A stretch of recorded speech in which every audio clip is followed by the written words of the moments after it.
माँ बाप हमारे चाहते हैं कि पढ़ाई की तरफ रहो, खेल कूद तो चलता रहेगा। मुझे बिल्कुल रोड से पूरा मार के लाया है। लाइक सब लोग मुझे देख रहे थे कि मार पड़ रही है किसी बच्चे को। किस लेवल पे आपकी बॉक्सिंग का इंटरेस्ट है?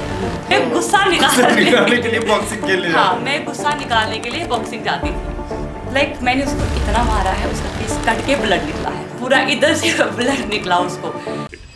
क्या कभी उस उम्र में आपको लगा कि यार मतलब कोई तो मुझ पे बिलीव कर नहीं रहा है? वो बस एक नाम से एक नाम दिया था उन्होंने, यही वो लड़की है जो लड़कों के साथ खेल रही है। एक लड़कियों के लिए एक पॉइंट दिया जाता है, आप घर में रहो, घर का काम करो, बर्तन वगैरह आप दो। किसने रियलाइज किया कि आपको फुटबॉल खेलना चाहिए? जब उन्हें पता चला मैं फुटबॉल खेलने गई हूँ, उसने कैंची उठाई, मेरे बाल काट दिए। क्या कुछ डिफरेंट हो सकता था? क्या कुछ ऐसी चीज़ें हो सकती थी जो million different decision here? Like जब वो मुझे मिलते हैं, वो बोलते देखो आपने क्या किया, आज हम लाइक गवर्नमेंट जॉब में हैं, हम इतना अर्न करते हैं, उतना अर्न करते हैं, तो आपने अभी तक अपना कुछ नहीं किया। लाइक आपका अभी कोई जॉब भी नहीं है। जो अभी मेरे पास है मैं उसी में खुश हूँ। बिकॉज जो होने वाला होता अभी तो वो है नहीं, पर जो नहीं होना था पर वो सब कुछ है, तो बेटर है जो है वही है, उसी में खुश है।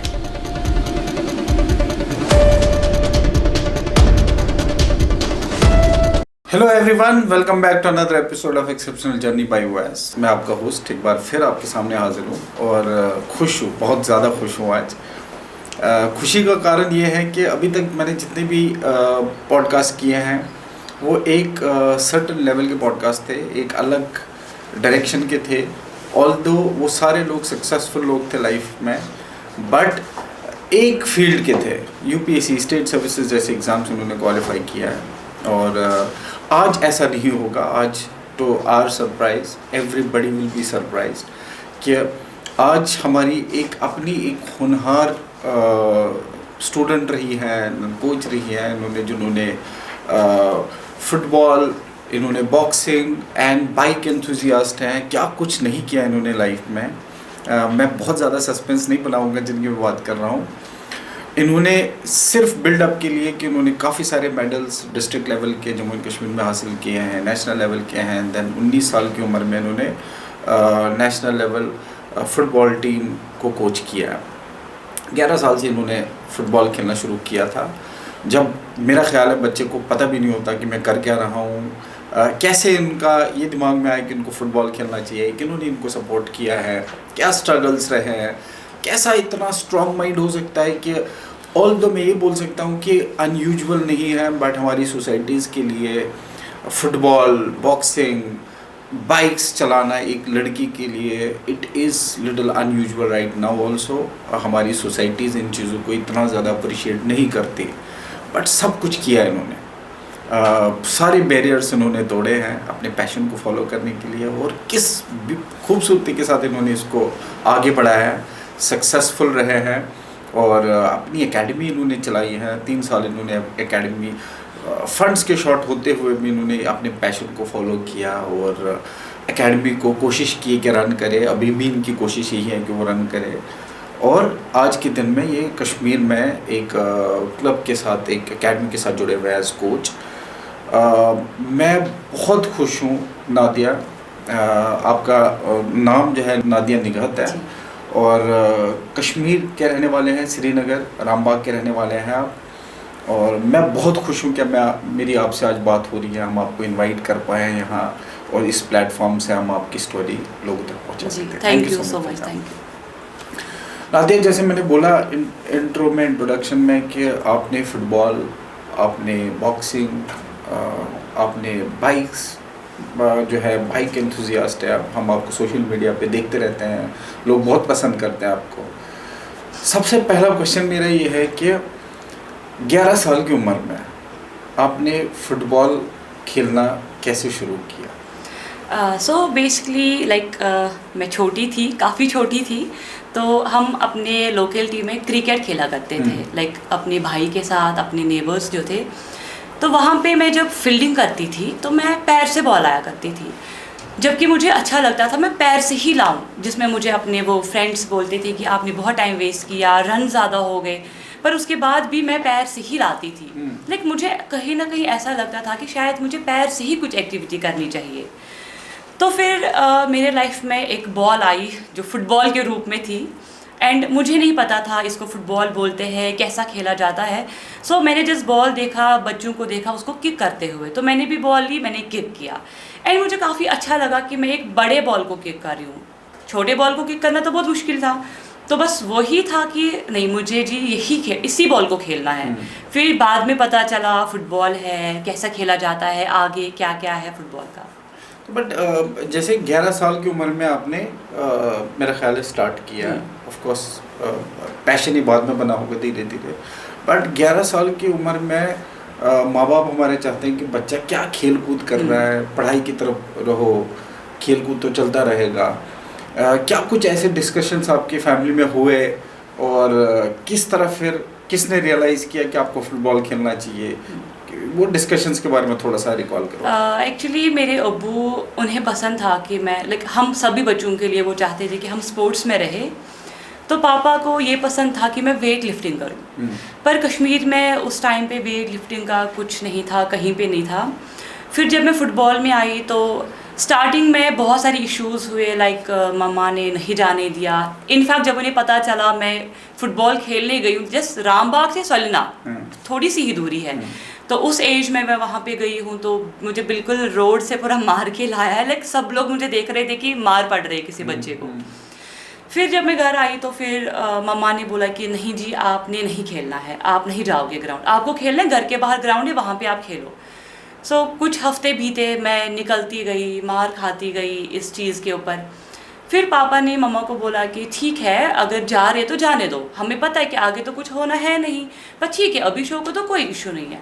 तो वहाँ पे मुझे लगा कि नहीं, शायद से कुछ हो सकता है, तो परमिशन तो मिल गई पापा की। तो उसके बाद फिर हाँ, उसके बाद और भी लाइक बहुत सारी इश्यूज़ हुए कि मैं खेली भी। इनफैक्ट मैंने 2010 में मैंने नेशनल खेला, जो कि जम्मू में ही हुआ था। तो उस टाइम पे जब मुझे जम्मू के लिए बोला गया कि आपको जाना है, उस टाइम पे कर्फ्यू हुआ करता था कश्मीर में, नाइट कर्फ्यू होता था, तो बिल्कुल 12 बजे तक कर्फ्यू था। 12 बजे के बाद मुझे वहाँ से भेजा गया, वो भी एक अननोन्स के साथ। मैं बिल्कुल नहीं जानती थी वो लोग कौन है, किन के साथ मुझे भेजा गया। फिर मैं जम्मू में आई तो यहाँ पे जब मैंने नेशनल के, हमारे 3 मैच थे, तो 2 मैच में बिल्कुल मुझे बेंच पे बिठाया गया कि लाइक पता था कि नहीं आता है उतना खेलना, जस्ट मेरा तो मोटिव था मुझे बस किक करना है, पूरा बेसिक मुझे लाइक प्रॉपर मुझे नहीं पता था। फिर जब लास्ट का मैच था हमारा, जब मुझे लास्ट के 10 मिनट्स, हार्डली 10 मिनट्स मिले थे, एंड लकीली लाइक मुझे बॉल मिला। मैं जो ही एंटर हुई, बॉल पास हुआ एंड मैंने वो बॉल लिया। इतना मुझे पता था कि मैं बॉल के साथ रन बहुत अच्छा करती थी, बिकॉज मैं स्पीडी थी।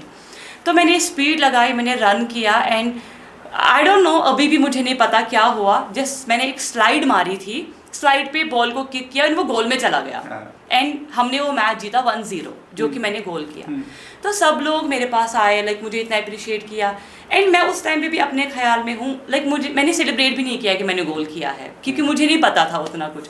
फिर उसके बाद ही मुझे लगा कि नहीं, अभी मुझे इसमें सीरियस रहना चाहिए, सो मे बी मैं इसमें फ्यूचर बना सकती हूँ।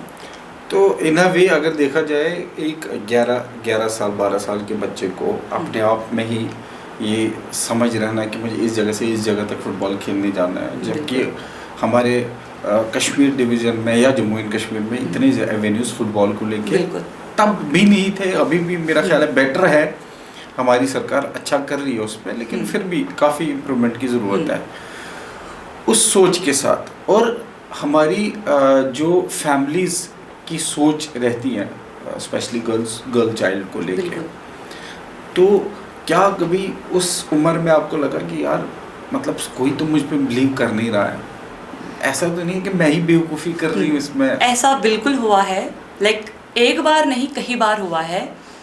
सो जब मैं खेलने लगी थी, इवन जहाँ से मैं जाती थी, जिस रास्ते से मैं जाती थी, तो वहाँ के लाइक हर एक लोग, चाहे वो दुकान वाले हो चाहे कोई भी हो, तो वो बस एक नाम दिया था उन्होंने, यही वो लड़की है जो लड़कों के साथ खेल रही है। सो मुझे बहुत ज़्यादा प्रॉब्लम्स फेस करना पड़ा उस टाइम पे। इवन जिनके साथ मैं खेलती थी, उधर के जो लड़के थे, वो भी बोलते थे कि भाई हमें अपने दोस्त टीज़ करते हैं कि आप लड़की के साथ खेलते हो, बेटर है आप घर में रहो। लाइक एक लड़कियों के लिए एक पॉइंट दिया जाता है, आप घर में रहो, घर का काम करो, बर्तन वगैरह आप दो। तो वही चीज़ें चलती गई, एंड फिर मुझे लगा कि नहीं, आई डोंट थिंक सो कि मुझे खेलना चाहिए। एंड देन मैं घर आई तो मेरा मूड बहुत ख़राब था, तो मम्मा ने पूछा क्या हुआ, तो मैंने बोला कुछ नहीं, ऐसी ऐसी चीज़ें हुई, लाइक जो उससे पहले बहुत बार हुई थी अपने लोकेलिटी में भी। तब मैंने मम्मा को बहुत समझाया था कि लोग हैं कुछ भी बोलेंगे, आप उनकी बातों में मत आओ, तो फिर तो मम्मा समझ गई थी। लेकिन फिर जब ये ग्राउंड में अब ये सीन क्रिएट हुआ तो मैं आई, मम्मा ने बोला ठीक है कोई बात नहीं है, मेरे पास सोल्यूशन है इस बात का। उसने कैंची उठाई, मेरे बाल काट दिए। अच्छा, ओके। एंड मेरे बाल इतने शॉर्ट किए, उसके बाद मैं सैलून गई, मैंने पूरे बॉयज कट कर लिया। एंड उसके बाद से जब मैं ग्राउंड जाने लगी, किसी को नहीं पता था I am a same girl. अच्छा, ओके। हाँ, तो मैं बॉयज लुक में ही मैंने खेला बहुत देर तक। फिर हमारा एक टूर्नामेंट हुआ था 2012 में आई गेस, तो वो मैंने लड़कों के साथ खेला था। तो वहाँ के जो ऑर्गेनाइजर्स थे उन्हें भी नहीं पता था कि लड़की बीच में खेल रही है। तो फाइनल मैच था तो पता चल गया कि नहीं जी ये तो लड़की है, इसको तो खेलने नहीं देना है। तो फिर मुझे तब बोला गया कि आपको तो बैन लगेगा। मैं सोच रही हूँ भाई अभी तो मैंने शुरू किया ही नहीं, तो बैन लगेगा, लाइक ये क्या है। फिर तो मैंने गलत डिसीजन लिया, मैंने इतना कुछ किया, इवन घर का इतना मार खाया मैंने। So we can say like देते ना इलेक्ट्रिक शॉक्स तक मुझे मम्मा ने दिए थे कि नहीं आप नहीं खेलोगे। अच्छा। बट मैंने उतना कुछ, मैं सोच रही हूँ कि नहीं अब तो बहुत हो गया, फिर तो शायद मुझे नहीं खेलना चाहिए था। वही सच बोल रहे थे। फिर मेरे जो कोच है आई गेस अभी उनकी एज 84-85 होगी, तो तब वो मुझे वहाँ पे सिखा रहे थे। उन्होंने मुझे बोला कि अगर आप चाहो मैं सबको निकाल दूंगा, सब लड़कों को निकालूंगा, पर आप खेलो क्योंकि आपके अंदर वो स्पार्क है। तो मुझे वहाँ पे मोटिवेशन मिली, तो मैंने सोचा बाहर में जाए सब लोग, जो बोले वो बोले, बोलने दो, मुझे तो अपना खेलना है। तो उधर वो मेरी बेस बनी स्ट्रॉन्गर कि अब मैं नहीं रुकूंगी। सो स्टिल चल रही है। एक चीज़ है ना कि जैसे मैंने बोला कि बहुत स्ट्रगलिंग रहा होगा, आई एम श्योर 100% रहा होगा, क्योंकि इंडिया में, पूरे इंडिया में अभी भी ये सोच बदल रही है, बट बदल ही रही है, बदली नहीं है अभी, कि जिसमें ये सारे स्ट्रगल्स ऑफ कोर्स है। लेकिन अगेन 15 साल 16 साल के आप बहुत छोटे बच्चे हो, और इस स्ट्रॉन्ग माइंड के साथ अपने आप को कैरी फॉरवर्ड करना, तो आपको क्या लगता है कि मतलब आप इमोशनली स्ट्रॉन्ग थे, वेल बिल्डेड थे मेंटली, कि जिसकी वजह से आप आगे बढ़ते गए? मतलब ऑफ कोर्स ये हर्डल्स ऐसे थे कि गिव अप करने का मन ज़रूर किया होगा, पर मुझे लगता है कि इमोशनली तो मैं स्ट्रॉन्ग नहीं हूँ, स्टिल अभी भी नहीं हूँ, बट कहीं ना कहीं मेरे अंदर वो जिद थी कि नहीं मैंने इतना कुछ किया। एंड मेरे पास एक प्लस पॉइंट था कि मेरी फैमिली वो सपोर्ट करते हैं, बाकी क्या बोले मुझे किसी के ऊपर ध्यान नहीं देना है। एंड मेरे कोच जिन्होंने मुझे उस स्ट्रगल से निकाला, उस फेज से निकाला, मुझे training the, proper training the. And शायद से वो एक मेरा माइंडसेट हो सकता है कि मैं अपने माइंडसेट से ही आगे बढ़ी हूँ। ओके। बट जैसे वही टाइम था पढ़ाई का भी, वही टाइम आपका खेल का भी था, तो आपने दोनों चीज़ों को बैलेंस किए, कर पाए, नहीं किया, क्या चला था? बैलेंस करना थोड़ा सा मुश्किल था बिकॉज प्रॉपर गाइडेंस नहीं थी, बट बैलेंस करना पड़ा। सो मेरी स्कूलिंग जहाँ से हुई थी, पहले मैं प्राइवेट स्कूल में थी, उसके बाद मैं गवर्नमेंट स्कूल में थी। तो गवर्नमेंट स्कूल में वहाँ पे जब उन्हें पता चलता है कि बच्चा स्पोर्ट्स के साथ इन टच है, तो वहाँ पे उतनी लीनियंसी तो मिल ही जाती है। तो वो मेरा बैलेंस रहा कि मैं घर पे, मुझे बहन पढ़ाती थी, क्योंकि मैं ट्यूशन नहीं जाती थी, टाइम नहीं था, तो बहन पढ़ाती थी, एग्ज़ाम के टाइम पे वो गाइड करती थी, तो वो बैलेंस हो पाया। बट अजीब जिद नहीं है कि आप छोटे बच्चे हो, बाकी आपके साथ वाले बच्चे खेल रहे हैं, कूद रहे हैं, ऐश कर रहे हैं, और आप एक जिद के साथ सिंसियरली और सीरियसली एक स्पोर्ट्स के पीछे पड़े हुए हो? वही तो ना, जब तक इंसान के अंदर एक जिद नहीं होगी तब तक शायद चीज़ें पूरी नहीं हो पाती है। उस टाइम रियलाइज करना ये कुछ मतलब शायद से गॉड गिफ्टेड हो सकता है, ये ऊपर वाले का हाथ है। बिल्कुल, कि इतने सारे लाखों लोगों में एक इंसान उस लेवल तक तभी जा सकता है जब इतने छोटे एज से जिद होगी। बट शुरुआत आपकी कश्मीर से हुई है, स्कूलिंग आपकी कंप्लीट वहीं से हुई है या कहीं बाहर भी पढ़ाई? मेरा 10th and 12th बाहर से हुआ है, बाकी 9th तक वहीं से हुआ है, श्रीनगर से। तो कैसे डिसीजन लिया कि आपको 10th 11th के बाद 11th के बाद आपको? उस टाइम पे हमारे नेशनल्स हुआ करते थे। जो मेरा 10th का बोर्ड एग्ज़ाम था तब मेरा नेशनल था, तो मैंने अबू को बोला कि क्या करना चाहिए। उन्होंने बोला कोई बात नहीं, आप खेलने जाओ, एग्ज़ाम का हम देख लेंगे, तो प्राइवेट भी दे सकते हैं। बट फिर उसके बाद मैं बाहर ही रहती थी, लाइक मेरे क्लब्स बाहर होते थे, तो फिर मैंने सोचा कि बेटर है कि मैं अगर बाहर से एडमिशन लेती हूँ तो शायद से मुझे वहाँ से भी कुछ प्लस पॉइंट मिल सकता है कि मैं यहाँ से अपना अपना खेल भी सकती हूँ। सो मैंने वही डिसीजन लिया कि मैं बाहर से ही करूँ। मतलब आपको क्या लगता है कि आपने जो फुटबॉल का ऐसे करियर लिया, अगर अब आप देखते हो क्या कुछ डिफरेंट हो सकता था? क्या कुछ ऐसी चीज़ें हो सकती थी जो could have been a different decision here, कि आपका मे बी इसी फ्यूचर को लेके थोड़ा बेहतर हो सकता था? क्योंकि मे बी हो सकता था, बट जो अभी मेरे पास है मैं उसी में खुश हूँ। बिकॉज जो होने वाला होता अभी तो वो है नहीं, पर जो नहीं होना था पर वो सब कुछ है, तो बेटर है जो है वही है, उसी में खुश है। अदरवाइज आपका बचपन तकरीबन 10th तक वही रहा है। कैसे पले बड़े हो, मतलब किन बच्चों में, और अगर आपके साथ के वो बच्चे हैं तो वो क्या कर रहे हैं इस टाइम? जो मेरे साथ के हैं, कोई तो इंजीनियरिंग में है, कोई अच्छे कोर्स पे है, इनफैक्ट कुछ तो गवर्नमेंट जॉब में भी है। लाइक जब वो मुझे मिलते हैं वो बोलते देखो आपने क्या किया, आज हम लाइक गवर्नमेंट जॉब में हैं, हम इतना अर्न करते हैं उतना अर्न करते हैं, तो आपने अभी तक अपना कुछ नहीं किया, लाइक आपका भी कोई जॉब भी नहीं है। पर ठीक है, जो मेरे पास है that's enough for me. But do you think लोगों का अब, क्योंकि जब से आपने स्टार्ट किया और अभी तक अब नज़रिया चेंज हुआ है गर्ल चाइल्ड को लेके, क्या ऐसे स्पोर्ट्स की तरफ लोग अपने पेरेंट्स, स्पेशली पेरेंट्स, क्योंकि पेरेंट्स की बात मैं करूँगा आगे, स्पेशली पेरेंट्स जो आपकी एकेडमी में लोग आए होंगे, जो आ रहे हैं, क्या बच्चों को सपोर्ट करते हैं पेरेंट्स अब? बिल्कुल, जैसे कि मैं आपको बताऊं कि मेरा ड्रीम था कि मैं इंडिया के लिए खेलूं एज अ प्लेयर, क्योंकि फुटबॉल में आया है तो सबसे बड़ा टारगेट तो वही रहना है, एंड विदाउट टारगेट आप कुछ सफलता नहीं हो सकते हैं। तो मेरा भी वही टारगेट था, बट बीच में ऐसा कुछ हुआ कि लाइक लड़कियां नहीं आ रही थी कि मैं किन के साथ खेलती, लड़कों के साथ तो मैं बार बार नहीं खेल सकती थी। फिर मैंने लड़कियों से बात की, हम कॉलेज में गए, मैं और मेरे कोच, हमने वहाँ पे लड़कियों से बात की, लड़कियों को लाने की कोशिश की। इवन जब मैं 19 साल की एज में कोच बनी, वरना मैं आपको बता दूं 19 साल की एज एक बच्चे के लिए एक वो एज होती है जहाँ पे बच्चा खेलने में सफलता हो सकता है, मतलब करियर स्टार्ट हो सकता है। पर उस टाइम पे मुझे एक रिस्पॉन्सिबिलिटी लेनी पड़ी कि जब मैंने सबसे बात की तो वहाँ से मुझे पेरेंट्स का रिस्पॉन्स आया कि हम तो चाहते हैं हमारे बच्चियाँ खेले, पर वो एक फीमेल ट्रेनर के अंदर ट्रेन हो, एक कोच जो है वो एक फीमेल होनी चाहिए। तो फिर हम कोच और मैं बैठे तो हमने बात की क्या कर सकते हैं, तो कोच ने बोला कि जो भी है वो आप कर सकते हो, एंड कैसे करोगे वो तो नहीं बताया गया मुझे। तो फिर मैंने सोचा कि क्या कर सकते हैं। फिर एक बार मैंने फेसबुक पे देखा, एक पोस्ट था रिगार्डिंग कोचिंग, तो मैंने लाइक बिना सोचे समझे मैंने उनको कॉल मिलाया एंड मैंने बोला कि आई एम इंटरेस्टेड। बोलते हैं एज क्या है, तब मेरी 18 थी, तो मैंने बोला 18। बोलते हैं बेटा आप ऐसा करो, आप पढ़ाई पे फोकस करो और खेलने वेलने पे करो, कोचिंग आपकी बस की बिल्कुल भी नहीं है। तो फिर मैंने सोचा कि नहीं, कुछ तो करना पड़ेगा।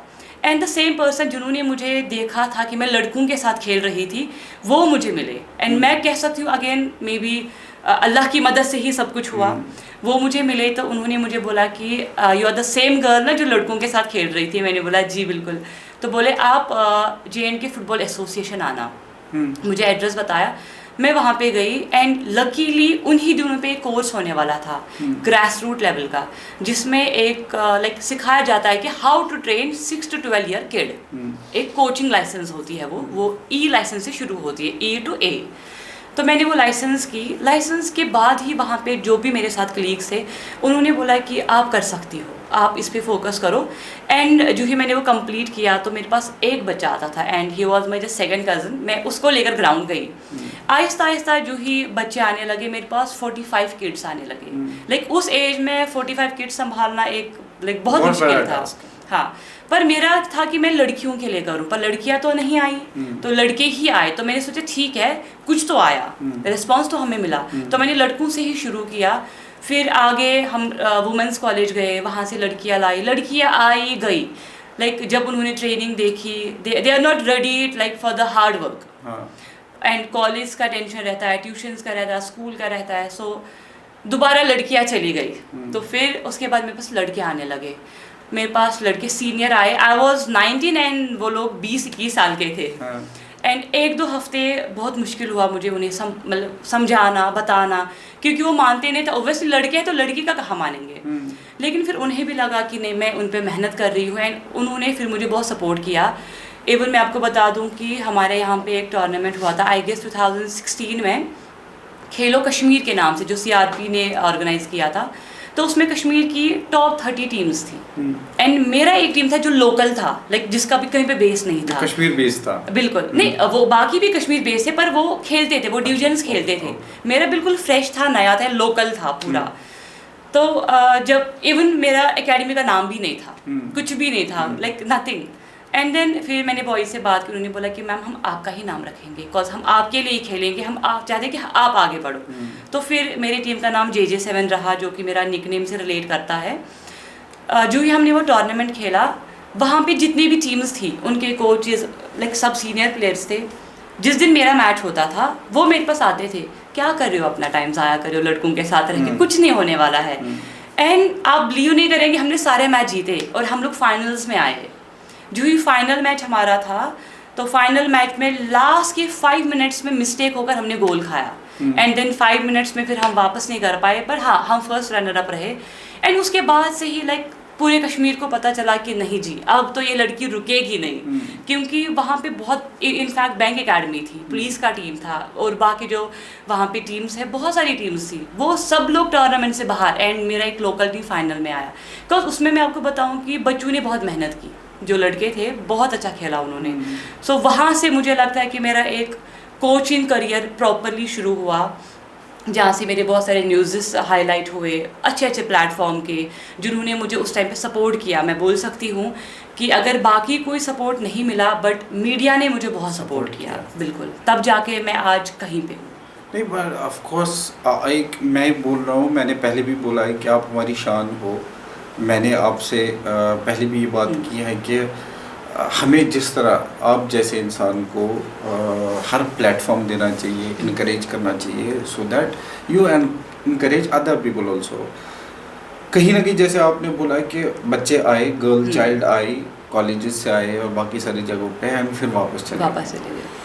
तो क्या रीज़न है, मतलब आपके माइंड में क्या रीज़न्स आते हैं? एक तो आपने बोला कि हार्ड वर्क वो करना नहीं चाहते, ऑफ कोर्स बहुत ज़्यादा डिफ़िकल्ट है, एक तो ये रीज़न हो सकता है। क्या और कोई रीज़न हो सकते हैं कि जिसकी वजह से बच्चा, girl child specially in sports की तरफ नहीं आता? बिल्कुल, उस टाइम पे रीजंस तो थे। हमारे पास प्रॉपर ग्राउंड नहीं था।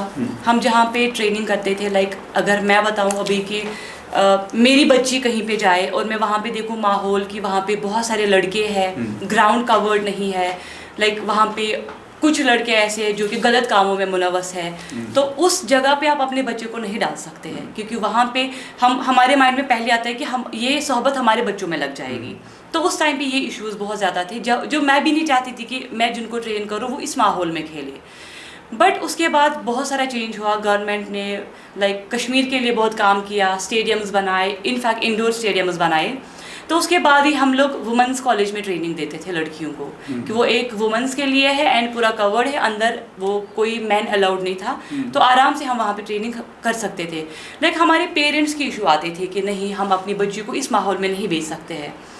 पर अगर मैं आपको बता दूँ कि उस टाइम पे जब मैं खेला करती थी या जब मैं कोच बनी थी, I was the only one girl जिसने शुरू किया एंड वहाँ पे खेला स्टिल अभी तक। पर उसके बाद जब मैं कोच बनी, मैंने पर्सनली, मैं गुरेज गई हूँ, मैंने वहाँ पे कैंप किए हैं।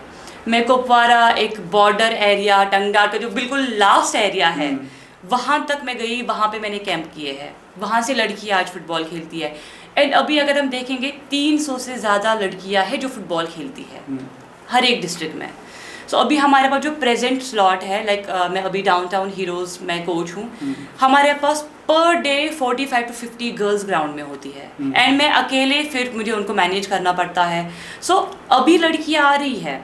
इवन मेरे ट्रेनिंग के अंदर ऑलमोस्ट 35-36 लड़कियों ने नेशनल खेला है, वो भी सीनियर नेशनल, जूनियर नेशनल, जिन्हें मैं ही लेके जाती थी नेशनल्स के लिए। एंड अभी हमारे कश्मीर के लिए गुड न्यूज़ भी है आप चाहे तो मैं अभी बता हाँ, सकती of हूँ। course, yes, yes. तो अभी तक कश्मीर से कोई लड़की इंडिया टीम में नहीं गई है। हम्म। पर अभी जस्ट 20 को वो हमारी एक बच्ची है नेशनल खेलने गई थी, आई गेस जूनियर नेशनल। तो वहाँ से उसको इंडिया टीम के लिए नाम आया। नाम क्या है बिल्कुल। बच्चे का? नाम है रुतबा हमीद। रुतबा हमीद जी। बहुत बहुत मुबारक हो रुतबा को। जी। तो अभी 20 को वो गई है, आई थिंक हैदराबाद के आई थिंक हैदराबाद। तो वहाँ पे उन्हें अभी ट्रायल्स है एंड इतना होप है कि वो लड़की बहुत अच्छी है, बहुत अच्छा खेलती है। बिल्कुल, तो वो कर लेगी। और अगर वो सिलेक्ट हुई आगे जाकर इंडिया टीम के लिए खेलेगी, सो वो हमारी जम्मू कश्मीर की पहली लड़की होगी जो इंडिया टीम में खेलेगी। अब मैं बहुत ज़्यादा दुआएं और मैं सारे लोगों को बोलूँगा पूरे जम्मू कश्मीर को कि रुतबा के लिए हम सब दुआ करें कि वो ट्रायल में पास हो। और अगर वो उस जगह तक पहुँची, इसका मतलब है कि आपकी मेहनत कहीं ना कहीं अब रंग ला रही है। बिल्कुल, मैं बोलूँ कि एज अ कोच मेरी मेहनत and as a club owner जिनका क्लब है, जिन्होंने प्लेटफॉर्म दिया लड़कियों को वहाँ ट्रेनिंग के लिए फैसिलिटीज़ रखी, तो ज़्यादा क्रेडिट तो मैं चाहूँ कि उन्हें ही जाना चाहिए। वो अगर प्लेटफॉर्म नहीं देते तो शायद वो बच्चियाँ आज यहाँ पे नहीं होती। फिर सेकेंडरी मेरा है, मैंने कोचिंग की है। सो नहीं, मतलब ऑफ कोर्स एक इंसान की खुद की willingness is very important, essential है, बट एक रोड बना हुआ होना चाहिए। बिल्कुल, एक कोच ज़रूरी है, गाइडेंस ज़रूरी है, जो आपकी शक्ल में ऊपर वाले ने हमारे बच्चों को मे भी आपके शक्ल में हमें दिया है ताकि जो भी बच्चा स्पोर्ट्स में, गर्ल चाइल्ड जो स्पोर्ट्स में आगे बढ़ना चाहते हो वो स्पेशली फुटबॉल को लेके। बट मैं साथ ही बोलना तो चाहता हूँ कि आपने JJ7 स्टार्ट किया है क्लब, अपना जो स्टार्ट किया था, क्या कुछ एवेन्यूज़ आपको चाहिए थे? क्योंकि मैं चाहता हूँ कि जैसे आप जैसे इंसान जो लोगों के लिए भी काम कर रहे हैं, खुद भी इसको ग्रो करा रहे हैं स्पोर्ट्स को जम्मू एंड कश्मीर में, तो किस तरह का फ्यूचर अभी हमारी गर्ल्स के लिए जम्मू एंड कश्मीर में है और आप उसमें बेहतरी कैसे चाहते हो एडमिनिस्ट्रेशन से? सी जो मेरा JJ7 का क्लब था, वहाँ पे लाइक हमें कोई फंड्स नहीं था। लाइक हमारा क्लब जो चल रहा था, लाइक मैं आपको बता दूं कि मैंने रेफरिंग भी की है, रेफरिंग कोर्स भी करा था एंड मैं प्रोफेशनली तो नहीं बोल सकती हूँ कि हाई लेवल की रेफरी हूँ, बट हाँ रेफरिंग मैं करती हूँ। मैंने बहुत सारे बॉयज़ के मैचेस किए हैं एंड 2015 में जब हमारा डिवीजन चल रहा था, B डिवीजन बॉयज़ के, तो मैंने वहाँ पे 55 मैच किए थे एंड पर मैच मुझे 50 रुपीज़ मिलता था। सो मैंने वो पैसे जमा किए थे एंड उन पैसों से मैंने क्लब के लिए सामान वगैरह इक्विपमेंट्स लिए थे एंड उसके बाद अभी मैंने रेफरिंग की है। जब फिर आहिस्ता रेट भी अप होने लगा तो फिर थोड़ा रेट लाइक 100, 150, 200 ऐसे रेफरीज को मिलता था, तो मैंने वो सारे पैसे जमा करती थी एंड मैं उसी पैसे से अपनी एकेडमी चलाती थी। लेकिन फिर आहिस्ता जब बच्चे भी ग्रो हुए, ज़्यादा नीड पड़ी, तो फिर फाइनली मुझे लगा कि नहीं, अभी मेरे पास फंड्स नहीं है, मैं नहीं चला सकती हूँ और मेरी वजह से लड़के ख़राब नहीं होने चाहिए, उन्हें अच्छा क्लब मिलना चाहिए। तो फिर मैंने अपनी जो मेरी एकेडमी के लड़के थे उन्हें मैंने अलग अलग क्लब्स में भेजा एंड उसमें से अभी कुछ बच्चे ऐसे हैं जो प्रोफेशनल टीम्स में भी खेलते हैं। सो फिर मैंने वही डिसाइड किया कि इन्हें मुझे अलग क्लब्स में भेजना चाहिए, अपना मुझे कुछ टाइम के लिए स्टॉप करना चाहिए। मैं समझता हूँ कि ऊपर वाला साथ देगा भी और शायद दे भी रहा है। मैं आपको बताता चलूँ कि हमने एक जो नेक्स्ट हमारे गेस्ट के लिए हमने जो इनवाइट करना है या कर चुके हैं तकरीबन, वो हमारे जो यूथ एंड स्पोर्ट्स के सेक्रेटरी हैं शाहिद इकबाल चौधरी सर, हमने उनको वैसे भी इनविटेशन दिया है और मैं उम्मीद करता हूँ कि वो हमारा इनवाइट जो है एक्सेप्ट करें। और हम ये भी उम्मीद करते हैं कि वो ये पॉडकास्ट देखें ताकि वो ये देखें कि हमारे यूथ को, हमारे गर्ल चाइल्ड को इस टाइम किस चीज़ की ज़रूरत है, स्पेशली ऐसे फील्ड में जिस फील्ड में बहुत टाइम तक तो कोई था ही नहीं। जब कोई ऐसा इनिशिएटिव ऑलरेडी लिया गया है तो उनकी हैंड होल्डिंग होना ज़रूरी है और सरकार की तरफ से, एडमिनिस्ट्रेशन की तरफ से अगर ये पहल हुई और आप अपने क्लब को फिर से बेहतर कर पाए और आगे चला पाए, तो उससे क्या होगा कि हमारी जो बच्चियाँ स्पोर्ट्स में आना चाहती हैं उनको एक प्लेटफॉर्म मिल जाएगा। जैसे रुतबा को आज एक अच्छा प्लेटफॉर्म मिला है और नेशनल लेवल का इंशाल्लाह वो हमें जो है रिप्रेजेंट करेगी, उसी तरह के बहुत सारे बच्चे यहाँ से जा सकते हैं। तो मेरी उम्मीद है कि वो एक्सेप्ट करें, और मेरी उम्मीद है कि जब हम उनका पॉडकास्ट करें तो हम आपका ज़रूर उसमें जिक्र करें उनसे कि आप ने ये चीज़ें फेस की हैं और ये आप काम कर रहे हैं। बट साथ ही मैं ये बताना चाहता हूँ कि जैसे काफ़ी स्ट्रगल रहा होगा आपको, जैसे आपने बताया भी हैं कि आपके पेरेंट्स भी पहले आपको सपोर्ट नहीं कर रहे थे, इवेंचुअली दे सपोर्टेड यू। हमारी सोसाइटी को करने भी नहीं देना होता, बहुत सारी चीज़ें समझ ही नहीं आती और वो शायद इनकरेज करना भी नहीं चाहते हैं।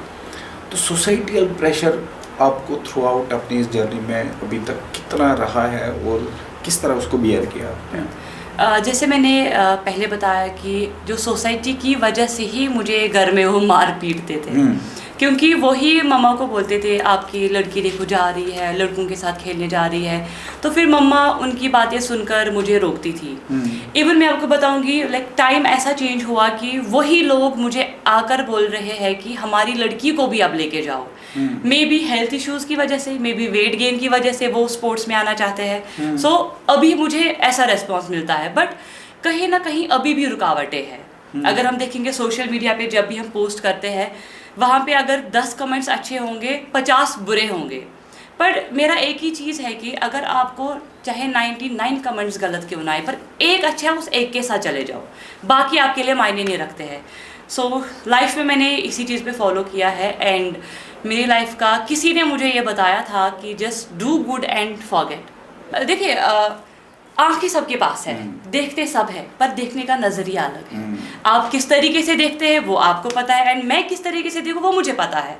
अब मेरा माइंडसेट क्या है कि आप जो देख रहे हैं, मैं सोच रही हूँ आप अच्छा देख रहे हो, फिर आप बुरा देखो क्या देखो, आई डोंट केयर, वहाँ मैं नहीं जाती हूँ। और बेसिकली आप बोल रहे हो कि नेकी कर दरिया में डाल, मतलब आपको उम्मीद किसी से है, किसी से भी नहीं। आप नेकी करते रहोगे, कहीं ना कहीं of course be good to others, goodness will come back. बिल्कुल, ये बहुत फेमस एक सेइंग है। तो मेरा ख्याल है वही चीज़ आपको सपोर्ट कर रही है, डिवाइन पावर्स आपके साथ है, और सबकी दुआएं, हम सबकी दुआएं साथ हैं। मैं हाथ जोड़ के उनकी जो आपको सपोर्ट कर सकते हैं, कि आपको आगे बढ़ने के लिए, खड़ा होने के लिए सपोर्ट कर सकते हैं, हमारी हाथ जोड़ के उनसे भी रिक्वेस्ट है कि वो भी आपको सपोर्ट करें। और साथ ही कोई ऐसा इंसिडेंट जो आपके इस जर्नी में अभी तक मेक और ब्रेक रहा हो, जिसकी वजह से आपको लगा कि ये एक ऐसा इंसिडेंट जो भी आप रिकॉल कर सकते हो कि इंसिडेंट बड़ा खतरनाक था, यहाँ से मैं नेक्स्ट लेवल पे चली गई। सो अभी पास्ट में तो ऐसा कुछ नहीं हुआ है, बट अभी हार्डली जस्ट लास्ट ईयर सितंबर में मेरा नी इंजरी हुआ। अच्छा। हाँ, मेरा ACL ब्रेक हुआ, ACL एंड मेनिस्कस, जबकि हमारा नेशनल होने वाला था, सीनियर नेशनल, एंड मेरा माइंडसेट था कि ये मेरी लाइफ का आखिरी नेशनल होगा, इसके बाद मैं कोचिंग पे फोकस करूँगी, इसके बाद मैं नहीं खेलूँगी प्रोफेशनली। बट हमारा कैंप चल रहा था, कैंप का बिल्कुल लास्ट डे था, फ्राइडे के दिन। संडे हमें जाना था अमृतसर नेशनल के लिए, सब कुछ हो चुका था, टिकट्स थी, एवरीथिंग, एंड लाइक मैं एज अ कैप्टन लीड कर रही थी टीम को। लेकिन ऐसा नहीं कि इंसान को पहले पता चल जाता है कुछ बुरा तो होने वाला है, पर फिर सामने वाला बंदा उस पर फोकस नहीं कर पाता है। सो मैंने मेरे कोच को, जो हमारे तब कोच थे, उन्हें मैं 3 दिन पहले से बोल रही हूँ कि कोच मत रखिए प्रैक्टिस इस दिन, हमें संडे निकलना है, तो 2 दिन के ब्रेक दे दीजिए। इनफैक्ट अगर किसी को इंजरी हुई कल को हम क्या करेंगे, टीम टूट जाएगा। एंड ही वॉज लाइक कुछ भी नहीं होगा, डोंट वरी, सब ठीक होगा, हाँ हम आधे घंटे के लिए खेलेंगे। तो उन्होंने मुझे एक दिन रात को पहले कॉल किया, तो मैंने उनको दोबारा बोला कि कोच मत रखिए कल प्रैक्टिस, छोड़ दीजिए, कोई इशू नहीं है। इन्होंने बोला हम मैच खेलेंगे कल लड़कों के साथ, छोटे लड़कों के साथ। तो मैंने बोला कि अगर इंजरी हुई तो, बोलते कुछ नहीं होगा तो टेंशन मत ले। एंड जो ही हम ग्राउंड गए, मैंने अपना किट अप किया, मेरे पास नए स्टड थे, मैंने वो पहने, एंड पता नहीं दिमाग में क्या ख्याल आया, मैंने वो निकाल दिए, मैंने पुराने पहने। एंड आई वाज लाइक कि चलो अब लास्ट प्रैक्टिस सेशन है तो थोड़ा अच्छा से खेल लेते, तो वही पहन लेती हूँ। तो मैंने वो पहन लिए, हम ग्राउंड में घुसे, and I was like oh shit, हमने तो प्रे ही नहीं किया। एंड मैं जा रही थी वापस बोलने के लिए, गर्ल्स चलो प्रे करते हैं, एंड फिर मैं सोचा चलो छोड़ो अब थोड़ी देर तो खेलना, अब क्या ही होगा। तो 10 मिनट हुए, मैं बिल्कुल अपोजिट गोल पोस्ट में पहुंची, बॉल वहाँ लड़के के पास है, I was about to just kick the ball, मेरा लेफ्ट फुट एयर में है, लेफ्ट फुट को ड्रॉप करके राइट से किक करना था। जो ही मैंने लेफ्ट ड्रॉप किया, मेरा नी एकदम से निकल गया, लाइक पूरा बाहर गया, फिर वापस आया। तो मैं नीचे गिरी, मैंने बहुत गंदा चिल्लाया। लाइक वो मेरी लाइफ, लाइक इतने पूरे करियर में फर्स्ट इंजरी ये हुई है मुझे, अभी तक मुझे कभी कुछ नहीं हुआ था। सो जब मैं नीचे गिरी एंड बच्चे आए, लाइक लड़की आई, वो मेरा ऐसे पैर खोलने वाले थे, तो मैंने सबको रोते रोते बोला कोई हाथ नहीं लगाना। फिजियो ग्राउंड में आए तो उन्हें मैंने इशारे से बताया कि हुआ क्या, तो उन्होंने फिर खोला, अदरवाइज अगर कोई और खोलता तो नी वापस चला जाता। तो उन्होंने फिर लेग ओपन की, तो उन्होंने बोला कि कुछ नहीं है आपका, ठीक है 2 दिन में ठीक हो जाएगा। पर मुझे फील हुआ था कि हुआ क्या। मैं अपने फ्रेंड्स को बोल रही हूँ कि नहीं ये तो गया पूरा, अब तो कुछ नहीं होने वाला है। फिर उसके बाद MRI वगैरह सब कुछ, हॉस्पिटल गए तो बोला ACL तो कम्प्लीटली टियर है, उठने की तो बात ही नहीं है। फिर उसके बाद मेरी अभी सर्जरी हुई है। पर हाँ, लाइक अभी भी जब वो फ्राइडे आती है, वो टाइम आता है, तो मेरे दिमाग में अजीब सी एंजाइटी आ जाती है कि ऐसा हुआ। एंड अभी भी मुझे कभी अभी इंजरी सर्जरी भी हुई, अभी मैं काफ़ी बेटर हूँ। इवन आई गेस 2 और 3 मंथ्स में मैं वापस से बैक टू स्पोर्ट्स हो जाऊँगी। पर अभी भी मुझे कभी कभी वो एंजाइटी फील होता है जब मुझे याद आता है कि हुआ क्या। एंड मैं ऐसा सोचती हूँ कि काश ये टाइम पीछे जाता, मैं रुक जाती, मैं कोच को बोलती कि मैं ग्राउंड में नहीं आने वाली हूँ, मैं आज नहीं खेलूँगी। पर वैसा तो हो नहीं सकता, रियलिटी से तो हमें फेस करना पड़ेगा। ऊपर वाले ने जो जैसा लिखा होता है वैसा होता है। पर क्या पता कि उसमें भी अल्लाह की कोई मर्जी रही हो कि ऐसा हुआ, मे बी।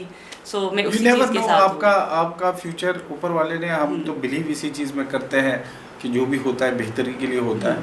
शॉर्ट टर्म में वो हमें कभी समझ में नहीं आता है, हमें लगता है कि यार इंजरी में क्या बेस्ट हो सकता है हमारे लिए। मैं लाइक तब मुझे सब यही बोलते थे कि कोई बात नहीं, आप टेंशन मत लो, आपके लिए क्या पता ये कोई टर्निंग पॉइंट हो। मैं बोलती थी कौन सा टर्निंग पॉइंट, कौन सा दर्द तो मुझे हुआ है ना, सर्जरी तो मेरी होनी है ना, कौन सा ठीक होने वाला है। बट फिर मुझे भी एक्सेप्ट करना पड़ा कि नहीं, I had to accept it. देखो मतलब it is hard to understand and accept also. हाँ, टू एक्सेप्ट कि आपको चोट लगी है, आपको कल बड़े इवेंट में जाना था, आपको चोट लगी, आपको सर्जरी है, और फिर कोई इंसान आके बोलेगा कि डोंट वरी, कोई तो चीज़ होगी जो बेहतर होगी। इंसान सोचता है यार सर्जरी हो रही है, इससे बुरा क्या हो सकता है। बट आई बिलीव अगर आप लॉन्ग टर्म में देखते हो, यहाँ के बाद हम इंशाल्लाह एक वक्त आएगा कि दोबारा आपने काफ़ी कुछ अचीव और किया होगा और हम दोबारा आपका पॉडकास्ट करेंगे, तब दोबारा ये बात हम करेंगे। जिस तरह की पॉजिटिव माइंडसेट आपका है, जिस तरह आपका लाइफ को लेने का तरीका है, ये एक विनर माइंडसेट है। मतलब आप किसी भी सूरत में कभी भी, मुझे ऐसा अभी तक बात करते हुए फील हुआ कि आप गिव अप करते नहीं हो, आप किसी भी स्ट्रगल को अपॉर्चुनिटी ही बनाने वाले इंसान हो, और शायद वही चीज़ें आपको साथ चलती आई है और ये सारे हर्डल्स आपने बिल्कुल पार किए हैं। साथ ही मैं आपसे एक चीज़ और पूछना चाहूँगा कि आपने करियर बड़े अनयूजुअल तरीके से, बड़े डिफरेंट सिनेरियोज में, डिफरेंट फील्ड में आपने चूज़ किया है, तो क्या सपोर्ट सिस्टम आपका रहा है और कितना ज़रूरी था आपके लिए सपोर्ट सिस्टम आपके करियर में? देखिए, एक हैंड होल्डिंग जब होनी चाहिए थी तब तो हुई नहीं, पर मेरा यही फोकस रहता है कि जो मैंने फेस किया वो हमारे आज का जो यूथ है, आज की जनरेशन ना करे, वो ना करे। हाँ, अगर सपोर्ट की बात करेंगे, जब मेरा फुटबॉल एक पीक पे था, इनफैक्ट लास्ट ईयर भी बहुत ज़्यादा पीक पे था, पर इंजरी बीच में आई। अदरवाइज उससे पहले जब मेरा बहुत पीक पे था, लाइक मैंने बाहर काफ़ी ज़्यादा स्टेट्स में खेला है, लीग्स खेली है, उनकी स्टेट लीग्स खेली है। बट यही है कि हैंड होल्डिंग तब नहीं हुई, तब सपोर्ट नहीं मिला। लाइक मैं नहीं बोलूँगी कि गवर्नमेंट ने हमारे लिए कुछ नहीं किया, हाँ कश्मीर के लिए बहुत कुछ किया, स्पोर्ट्स के लिए बहुत कुछ किया, पर जिस टाइम पे मुझे नीड थी तब शायद नहीं हुआ, कुछ भी नहीं हुआ। चाहे वो स्पोर्ट्स काउंसिल थ्रू हुआ, चाहे वो गवर्नमेंट थ्रू हुआ, लाइक तब नहीं हुआ। पर हाँ, मेरी उम्मीद है कि लाइक मैं ऐसा नहीं बोलूँगी कि उनके लिए कि उन्होंने कुछ किया नहीं, लाइक उन्होंने बहुत कुछ किया, अभी तक उन्होंने बहुत कुछ किया, पर यह है कि अब जो बच्चे हैं उनके लिए अच्छा होना चाहिए, वो हमारे बच्चे आगे बढ़ने चाहिए। मैं आपको बताऊंगी, हमारे पास अभी जो लड़कियां हैं, जो श्रीनगर का हमारा मेन टीम है, डाउनटाउन हीरोज़ गर्ल्स का, उसमें हमें काफ़ी अच्छी लड़कियां हैं।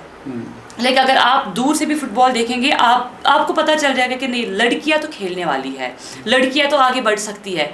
पर अगर उन्हें इस टाइम पे सपोर्ट नहीं मिला तो शायद से हमारा वुमेंस का फ्यूचर ख़त्म हो जाएगा, डीरेल हो जाएगा, पूरा का पूरा ख़त्म हो जाएगा। अभी सबको लाइक हमने रिलायंस के 2 टूर्नामेंट खेले गर्ल्स के, उसमें हम 2 years के विनर है हमारा टीम। हमारे 2 टीम्स खेलते हैं पर हम डाउन विनर्स है। तो अगर जो मेन क्रीम जो है कश्मीर की वो हमारे पास है।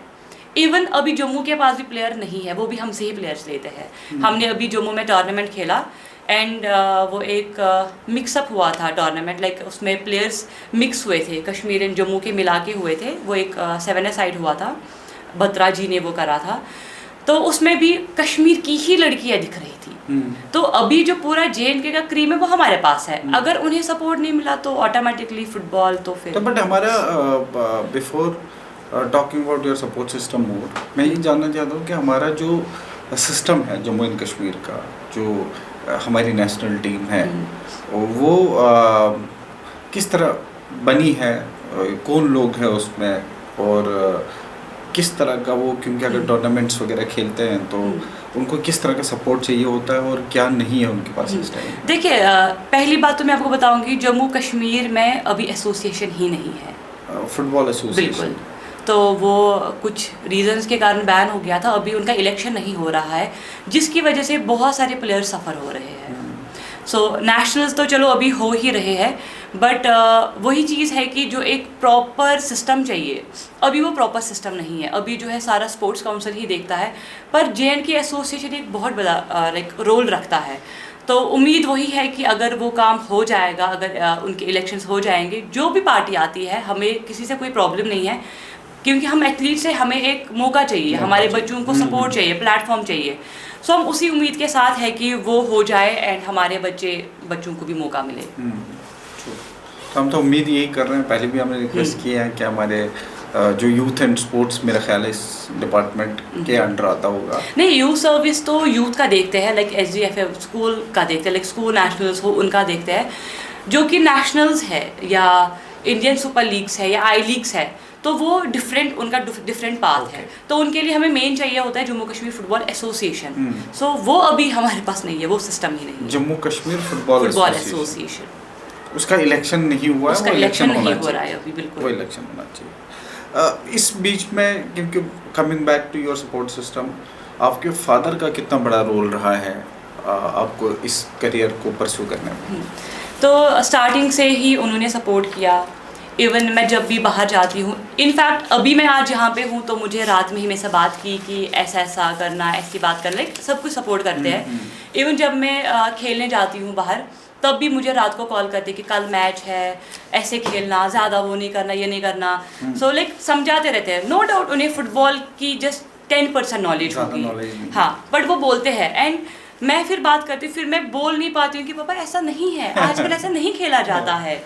आजकल पूरा टीम जब तक वर्क नहीं करेगा तब तक टीम आगे नहीं बढ़ेगा। फिर मैं बोलती हूँ कि हाँ ठीक है जी। इवन जिस दिन मेरी इंजरी हुई, उस दिन एक दिन पहले पापा ने बोला था मुझे कि आप बाहर जा रहे हो खेलने, सो इस बार आप सीनियर हो, इस बार थोड़ा आराम से खेलना, बच के खेलना, खुद के ऊपर ज़्यादा लोड नहीं लेना, उन्हें करने देना। फिर जब इंजरी हुई तो मैं ग्राउंड में रो रही हूँ, किस चीज़ को लेकर, मैं घर कैसे जाऊँ, मैं पापा को क्या बोलूँ। उन्होंने तो मुझे बोला था कि वैसा नहीं करना, पर मैं उनको समझा भी नहीं सकती हूँ कि मेरी कोई गलती नहीं है, मैंने कोई लाइक गलत तरीके से नहीं खेला या मुझे किसी ने फाउल नहीं दिया, वो तो ऑल ऑफ सडन हो गया था। उसी चीज़ का मुझे ज़्यादा डर था। लेकिन फिर घर गए तो फिर उन्होंने तो समझ ही लिया कि चलो हो गया। फिर उन्होंने सपोर्ट किया, ऑफ कोर्स, क्योंकि जब आप मैदान में जाते हो तो इंजरी तो छीलता था, मेरा पूरा पोर्शन छीलता रहता था। बट ये मेरी लाइफ के लिए फर्स्ट ऐसी इंजरी है जिससे मुझे एक स्टॉप लग गया। बट मैं स्टॉप तो होंगी नहीं। हाँ, मतलब वही मैंने बोला कि आपका माइंडसेट ऐसा है कि नेवर गिव अप वाला एटीट्यूड है। आपने एक सिरे से, जीरो से आपने शुरू किया है, खुद ही कैरेक्टर बिल्डिंग पे काम किया आपने। तो इसी जैसा माइंडसेट की हमें इस जगह पे ज़रूरत है। अगर किसी भी तरीके से किसी वेंचर को हमें आगे बढ़ाना है, फुटबॉल हो या किसी भी और स्पोर्ट्स में हमें आगे बढ़ना है, तो हमें आप जैसे लीडर की ज़रूरत है जो उसको आगे से फ्रंट से लीड कर सकता है। नाउ सेकंड चीज़ जो मैं आपसे पूछना चाहता हूँ वो बॉक्सिंग। आपने बॉक्सिंग में भी अच्छी खासी महारत हासिल की है। सेकंड जो आपका जो पैशन रहा है, जो स्पोर्ट्स रहा है, वो बॉक्सिंग है।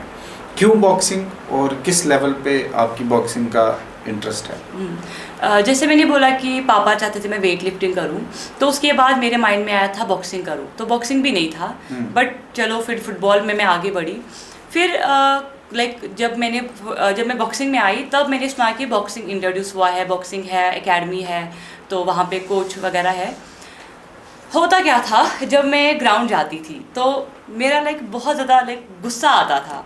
मैं बोलती थी अब मैं क्या करूँ, इंसान परेशान हो जाता है, तो मैं बॉक्सिंग खेले जाती थी। मैं अपना मैं गुस्सा निकालने के लिए बॉक्सिंग खेलने हाँ, जाती थी। मैं गुस्सा निकालने के लिए बॉक्सिंग जाती थी। जब मैं कोच के साथ पैडिंग करती थी, जब कोच मुझे से पैड पकड़ते थे, मुझे अब याद नहीं है मैंने कितनी बार कोच को मारा होगा। हाँ। उन्हें कितनी बार मेरे पंच पड़े होंगे। हाँ। मैं बहुत एग्रेशन में खेलती थी। एंड फिर कोच वही सेम चीज़ है कि कोच ने बोला कि बेटा आपके अंदर तो वो चीज़ है, आप कर सकते हो। हाँ। तो फिर मैंने बोला ठीक है। फिर हम लोगों का एक स्टेट हुआ था, जम्मू में हुआ था वो, तो मैं यहाँ खेलने आई थी, बिल्कुल नई बॉक्सर थी। तो मेरी फ़ाइट एक अच्छे बॉक्सर के साथ लगी थी यहाँ पे। पहली फ़ाइट जीती थी, सेकेंड फ़ाइट मैंने हारी थी जिसमें मुझे सिल्वर मेडल मिला था। पर उस टाइम पे यहाँ पे साई से, हरियाणा से कुछ आए थे यहाँ पे कोचेस, उन्होंने यहाँ पे ट्रायल की थी जो कि साई के लिए हम जा सकते हैं। तो मैंने सोचा चलो ठीक है, दे ही देते तो क्या ही हो जाएगा। रनिंग थी तो वो तो मैं कर ही सकती हूँ, और बाकी बॉक्सिंग का था तो मेरे माइंड में था मैं तो इतना हार्डली पंच मारती तो क्या ही हो जाएगा, चलो दे ही देते हैं। तो मैंने आई डोंट रिमेंबर 1 डे और 2 डेज़ की ट्रायल थी, मैंने वो दी। एंड उसके बाद मैं घर वगैरह वापस गई। पूरे 1 साल के बाद मेरे घर डॉक्यूमेंट्स आ जाते हैं कि आपकी सिलेक्शन हो गई है साई में। एंड उस टाइम पे जिस दिन मेरे पास वो डॉक्यूमेंट आया उस दिन मेरी एक प्रोफेशनल फाइट थी। वो बाहर से किक बॉक्सर्स आए थे, पर वो एमेच्योर था वो, बट वो बॉक्सिंग का था खाली, उसमें किक अलाउड नहीं थी। तो तब मुझे बहुत सारों ने बोला था कि नादिया आप खेलो, तो मैं बहुत डर गई थी। वो एक प्रोफेशनल बॉक्सर्स है, मैं नहीं खेल सकती हूँ। तो वहाँ पे मेरी ही लड़की ने मुझे चैलेंज किया था, वो दूसरे कोच के पास गई थी, उसने मुझे बोला था अब तो मुझे कोई नहीं हरा सकता है, अब तो मैं एक नए कोच के पास हूँ और आप ओल्ड कोच के पास हो। वो एक कहते ना, एक पेन लग गई थी। और जो हमारे वहाँ के पेरेंट्स थे कुछ, उन्होंने मुझे बोला नादिया तू चाहे मर जाए रिंग पे, तू नीचे नहीं उतरेगी, हम तुझे हॉस्पिटल का सारा अरेंजमेंट करेंगे, पर तुम इसको हराओगी। एंड जो ही मैं रिंग पे चढ़ी, मुझे इतना डर लग रहा, इनफैक्ट उसका वेट मेरे से ज़्यादा भी था। मैं 47 में खेलती थी, वो 55 में खेलती थी। अब सीनियर है तो खेलना तो पड़ेगा। मैंने उसको इतना मारा है, उसका फेस कट के ब्लड निकला है, पूरा इधर से ब्लड निकला उसको। एंड जब मैं देख रही मेरे को बहुत डर लगा। फिर मैं सोच रही थी कि मैं गिव अप करूँगी, मैं छोड़ दूँगी गेम बीच में। मुझे बाहर से नज़र पड़ रही पेरेंट्स पे, बोल रहे मार मार मार, मैं बिल्कुल मार रही हूँ। तो वो एक मैंने जीती। उसके बाद मेरी प्रोफेशनल फाइट थी जो कि किक बॉक्सर्स थे। वो इतना अच्छा खेलते थे, वो मुझे बाजू खोलने का भी मौका नहीं दे रहे थे। तो फिर मुझे कोच का एक पॉइंट याद आया था कि वो एक आई गेस दंगल मूवी में भी वो सीन है कि सामने वाले का वार देखो पहले, उसके बाद यहाँ से टारगेट लो। क्या वो मतलब ये फाइट चलते चलते आपको नहीं, हाँ, ये मुझे फाइट चलते चलते याद आया, क्योंकि जब मैं खेल रही थी मैं बिल्कुल ऐसे हूँ, मैं हाथ नहीं खोल पा रही, वो आए जा रही है, मारे जा रही है, मैं गार्ड रखी, मैं डिफेंसिव खेल रही हूँ। तो फिर मैंने सोचा कि पहले मैं देखूंगी इसका गुड पॉइंट क्या है। तो मैंने देखा इसका गुड पॉइंट तो इसका राइट हैंड है, क्योंकि वो राइट ही खेल रही थी, उसका पावर बहुत ज़्यादा था राइट हैंड में। जो ही मैंने मौके का वेट किया, जो ही उसने राइट आर्म खोली, मैंने उसको अपने राइट से डाउन कर लिया, तुरंत डाउन करके लेफ्ट हाथ से मैंने मारा, वो एकदम से यहाँ पे पड़ा, वो पूरा गिर गई वो। एंड देन उसके बाद, लेकिन प्लेयर देखो कितनी अच्छी थी, वो दोबारा उठी। आई वाज हो गया काम, नॉकआउट हो गया, बस मैं तो जीत गई। वो दोबारा खड़ी हो गई। उसके बाद उसने मुझे इतना मारा, बट मैं हमेशा डिफेंड लेकर ही उसको मार रही थी। एंड फाइनली मैंने वो फाइट जीती। एंड सब लोग कितने ज़्यादा लोग थे, कितने पेरेंट्स वहाँ पे थे। वो मेरी लाइफ की सबसे बड़ी ऐसी फील जो मुझे फुटबॉल में भी नहीं मिली है, कि उतना मुझे वहाँ पे उन्होंने कहते वो उठाया कि नहीं आपने सच में करके दिखाया। एंड देन फिर मैंने बॉक्सिंग में बहुत सारे स्टेट लेवल खेले हैं। डिस्ट्रिक्ट में तो मेरे सारे गोल्ड है, स्टेट में मेरा जस्ट एक सिल्वर है, बाकी मेरे सारे गोल्ड है। नेशनल मैंने 2 सीनियर नेशनल खेले, जिसमें मैंने एक राजस्थान के साथ फाइट जीती एंड आसाम के साथ हारी थी। फिर जब मेरी सेकंड नेशनल पड़ा था मेरा, एंड सेकंड नेशनल में मुझे फर्स्ट फाइट ही आसाम के साथ पड़ी थी। एंड मैं वो 20 सेकेंड्स मेरे साइड से गेम थी, मैंने पूरा स्पीड का इस्तेमाल किया था, पर they are technically very good, वो उनका सारा बॉक्सिंग ही है, तो फिर मैंने वो हारी वो वाली गेम, तो 2 नेशनल मैंने उसमें खेले हैं। अमेजिंग। मतलब जब आप रिंग में जाते हो, वन कैन ओनली इमेजिन कि भाई पिटाई के लिए इंसान जाता है, इंसान मार पड़ती रहती है एक दूसरे को। जब आप रिंग में जाते हो, रिंग में जाने के बाद किस तरह का माइंडसेट इंसान कैरी करता है? क्या डर होता है, फोकस करना पड़ता है, या अग्रेशन पे ध्यान देना होता है? किस तरह का माइंडसेट? देखिए, जब रिंग के अंदर एंटर होते हैं तो नर्वसनेस बहुत होती है। जब आप अपोनेंट के सामने मिलते हैं, हैंडशेक करते हैं, तो उधर पे ही वो डर खत्म हो जाता है। बिकॉज मेरे कोच ने मुझे एक बार बोला था, जब मैं स्टार्टिंग में बॉक्सिंग में आई, उन्होंने मुझे बोला कि आपको ऐसे खेलना है, समझो कि सामने वाले प्लेयर ने आपके पापा का कत्ल किया है, तो आप क्या करोगे, छोड़ोगे क्या? तो वो चीज़ मेरे माइंड में हमेशा आती है।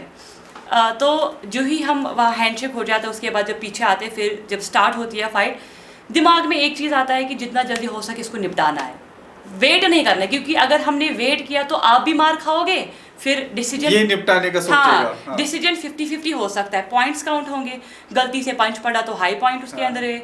तो मेरे अंदर, मैं अपना बताऊंगी, मेरे अंदर ये रहता है कि भाई जितना जल्दी हो सके तो निपटा दो। तो मैं पूरा स्पीड से खेलती हूँ। लाइक जम्मू में मैंने बहुत सारे प्लेयरों को हराया है स्पीड से ही, तो मैं स्पीड का पूरा इस्तेमाल करती हूँ, एंड मैं फोकस करती हूँ कि उनके फेस पे ही पंच मारूँ। लाइक बॉक्सर्स क्या होते हैं कि वो एब्डोमिनल यूज़ करते हैं, अपर कट्स या लेते हैं, पर मैं ज़्यादा फोकस रखती हूँ स्ट्रेट पंच पे एंड फेस पे, क्योंकि जब इंसान थक जाता है तो हाथ ऑटोमेटिकली डाउन हो जाते हैं, तो जो ही डाउन हुआ तो आप फेस पे मारो। तो उसमें मुझे आज तक बहुत पॉइंट्स मिले हैं, और उस गेम की वजह से ही मैं जीती हूँ। तो बट मैं बड़ा लेमैनली आपको पूछ रहा हूँ कि जब आप बॉक्सिंग के लिए अंदर होते हो, उधर से भी पंचेस, उधर से भी पंचेस, तो क्या आप या ओपोनेंट आपका वेट कर रहा होता है कि कब इसके हाथ थकेंगे और मैं पंच मारना शुरू कर दूं? नहीं, वैसे तो वेट नहीं करते, क्योंकि अगर उसमें वेट करेंगे तो रेफरी तो गेम रोकेगा, क्योंकि पंच तो आपको निकालना ही निकालना है। फिर अब हम क्या सोचें कि अगर मैंने पंच निकाला, अब ये पंच तो पावरफुली होना चाहिए ना, अब खाली पंच खाली दिखाना तो कोई फायदा नहीं है। तो बेटर है आप जो निकाल रहे हो तो निकालो, पूरा निकालो। तो मेरी वही गेम रही है। वही चीज कि आपने जो बोला है कि जाके निपटा देना, जल्दी से जल्दी। हर एक बॉक्सर ये सोचता है कि बस निपटा दूं। 3 मिनट का राउंड रहता है, 3 मिनट के 3 राउंड, तो उतना कहाँ वेट करेगा इंसान। मतलब स्टोरीज तो अगर हम पूछने को चल पड़े इसमें, तो आई एम श्योर आपके पास इतनी सारी स्टोरीज होंगी बॉक्सिंग को लेके भी। बट हमारे लिए मेन चीज़ें हैं कि एक इंसान फुटबॉल खेलता है, एक इंसान बॉक्सिंग में है, एक तरीके से ड्यूअल पर्सनालिटी टाइप की दिख रही है। मतलब आप दो चीज़ों में है। एक तो 2 स्पोर्ट्स है, बहुत इंटेंस स्पोर्ट्स है, और जिसमें हर आप फुटबॉल खेल लो तो उसमें 100% एनर्जी चाहिए, आप बॉक्सिंग खेलते हो 100% एनर्जी और जोन चाहिए। तो मुझे ये बताओ कि इसको बैलेंस कैसे किया आपने दोनों चीज़ों को? जैसे मेरी फुटबॉल की ट्रेनिंग रहती थी मॉर्निंग, तो मैं इवनिंग को बॉक्सिंग के लिए चली जाती थी, या जो भी मेरा टाइम होता था मैं वो शिफ्ट कर लेती थी। इवन अगर मुझे कभी लगता था कि मैं 3 दिन फुटबॉल के लिए जाऊँ, 3 दिन बॉक्सिंग के लिए जाऊँ, फिर मैं बॉक्सिंग ज़्यादा नहीं जाती थी, क्योंकि ज़्यादा फुटबॉल पे फोकस है, बच्चों का रिस्पॉन्सिबिलिटी थी, तो मैं उस फुटबॉल में ज़्यादा रहती थी। फिर कोच मुझे कॉल करती थी कि आप आए नहीं, आप आ जाओ, आपके बिना मुझे यहाँ पे अच्छा नहीं लग रहा है, कि आप आ जाओ। और इवन वहाँ पे भी मैं बच्चों को सिखाती थी। वो मुझे बोलते थे कि नादिया ये आपके बच्चे, इनको आप सिखाओ आप बॉक्सिंग के लिए भी। और फिर जब मैं साई से आई, मैं साई गई थी, मैंने वहाँ पे 3 मंथ्स का टाइम दिया, तो उसके बाद मैं वापस आई। इवन अगर मैं शायद साई में होती तो शायद मैं आज ओलंपिक गोल्ड मेडलिस्ट हो सकती थी, बिकॉज मेरी गेम बहुत अच्छी थी, उन्होंने मेरे लिए सब कुछ चीज़ें रखी थी। क्यों नहीं गए आप फिर? मैंने यहाँ से NIS किया था स्पोर्ट्स काउंसिल से, तो फिर हमें स्पोर्ट्स काउंसिल का जॉब मिला था NIS बेस पे। वो जस्ट 1 साल का था, पर वही धोखा लगा कि उन्होंने बोला कि ये लॉन्ग टर्म चलेगा, तो मैं वापस आई, मैंने वहाँ पे छोड़ा, तो कश्मीर वापस आई, तो फिर 1 साल का ही जॉब था, 1 साल के बाद ख़त्म हो गया, ना वो रहा ना ये रहा। बेबी आप बोलते हैं ना ऊपर वाले को क्या मंजूर होगा, लेकिन बैलेंस करना मुझे नहीं लगता कि आपने जो एक बच्चा, जो एक इंसान अपने लिए वक्त निकालता है, इन गेम्स ने तो आपको अपने लिए वक्त ज़्यादा दिया नहीं होगा। बिल्कुल। तो कभी आपको लगा भी नहीं कि यार थोड़ा सा ऑफ लिया जाए, ठीक है अपने पे थोड़ा लगा तो बहुत बार है, बट चाह के भी नहीं ले सकते हैं। लाइक मैं आपको एक बताऊंगी, मेरा एक ही भाई है और उनकी शादी थी और मैं कहाँ थी, बैंगलोर में। मैंने अपने भाई की शादी अटेंड नहीं की, मैंने वीडियो कॉल पे की वो है। सैड है।